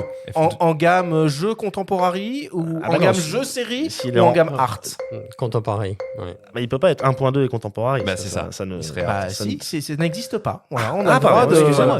On a le droit de De rêver. On de enfonce, ouvert, on là. éclate les portes de la gamme contemporaine. D'accord. T'inquiète pas, je t'oublie pas. On attend la fin du chrono et je le relance immédiatement. Moi, j'aimerais un 20-120 F4. Ah. Oh, c'est pas mal ça. 20, 120, F4. Art? Un peu peur de la Ah, taille. il serait mais- rare, ouais. Il serait art. Il serait rare. Ah ouais, c'est pas mal ça. Et pourquoi? La polyvalence. Ouais. Comme je disais, j'aime les photos au grand angle. Mais quand je suis en voyage, j'aime bien aussi pouvoir zoomer un petit peu sur un détail ou quelque chose. Donc 20-120 F4, ça me Mais paraît stabilisé ou pas? pas forcément. Pas forcément. Ah, Parce que 120 avec les capteurs stabilisés aujourd'hui, ça Ouais. passe. Bon, allez, on conclut là-dessus. Merci à vous.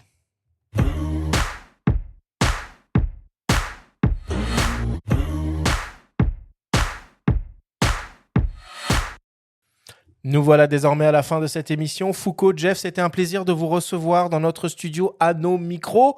Bon, on a parlé de Sigma en long, en large et en travers pendant près de 1h30. Foucault, les prochains rendez-vous entre le public et Sigma. Alors, toute cette semaine, le salon de Ménégout dans l'ouest de la France, près de Poitiers.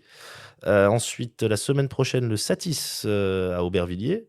Suivront le festival de Montier-en-Der, à Montier-en-Der. Et puis, je crois que ce sera à peu près tout pour la fin de l'année. Mais on se retrouve dès le mois de janvier pour des workshops. Suivez nos réseaux sociaux. On va organiser des workshops dans vos magasins, près de chez vous, dès le début de l'année prochaine. Bon, super. Merci à toi en tout cas. Jeff, ton actualité? continuer à faire du café et de la photo. Écoute, on pouvait pas résumer ça mieux que Voilà ça. un homme heureux. Il y a qu'il a l'air heureux en plus, hein, c'est vrai. Bah oui, du Il a café, de l'air la photo. apaisé et heureux. What else, quoi. C'est super. Bon, voilà pour cette émission spéciale de la saison 11 du podcast consacrée aux optiques et aux boîtiers Sigma. On vous donne rendez-vous dès jeudi prochain pour notre premier guide de fin d'année consacré aux boîtiers avec Louis Royer, journaliste spécialisé chez Phototrend, et Marie Courtel de MN Photo Vidéo. Merci à tous de nous avoir écoutés. Prenez soin de vous et on se retrouve jeudi prochain.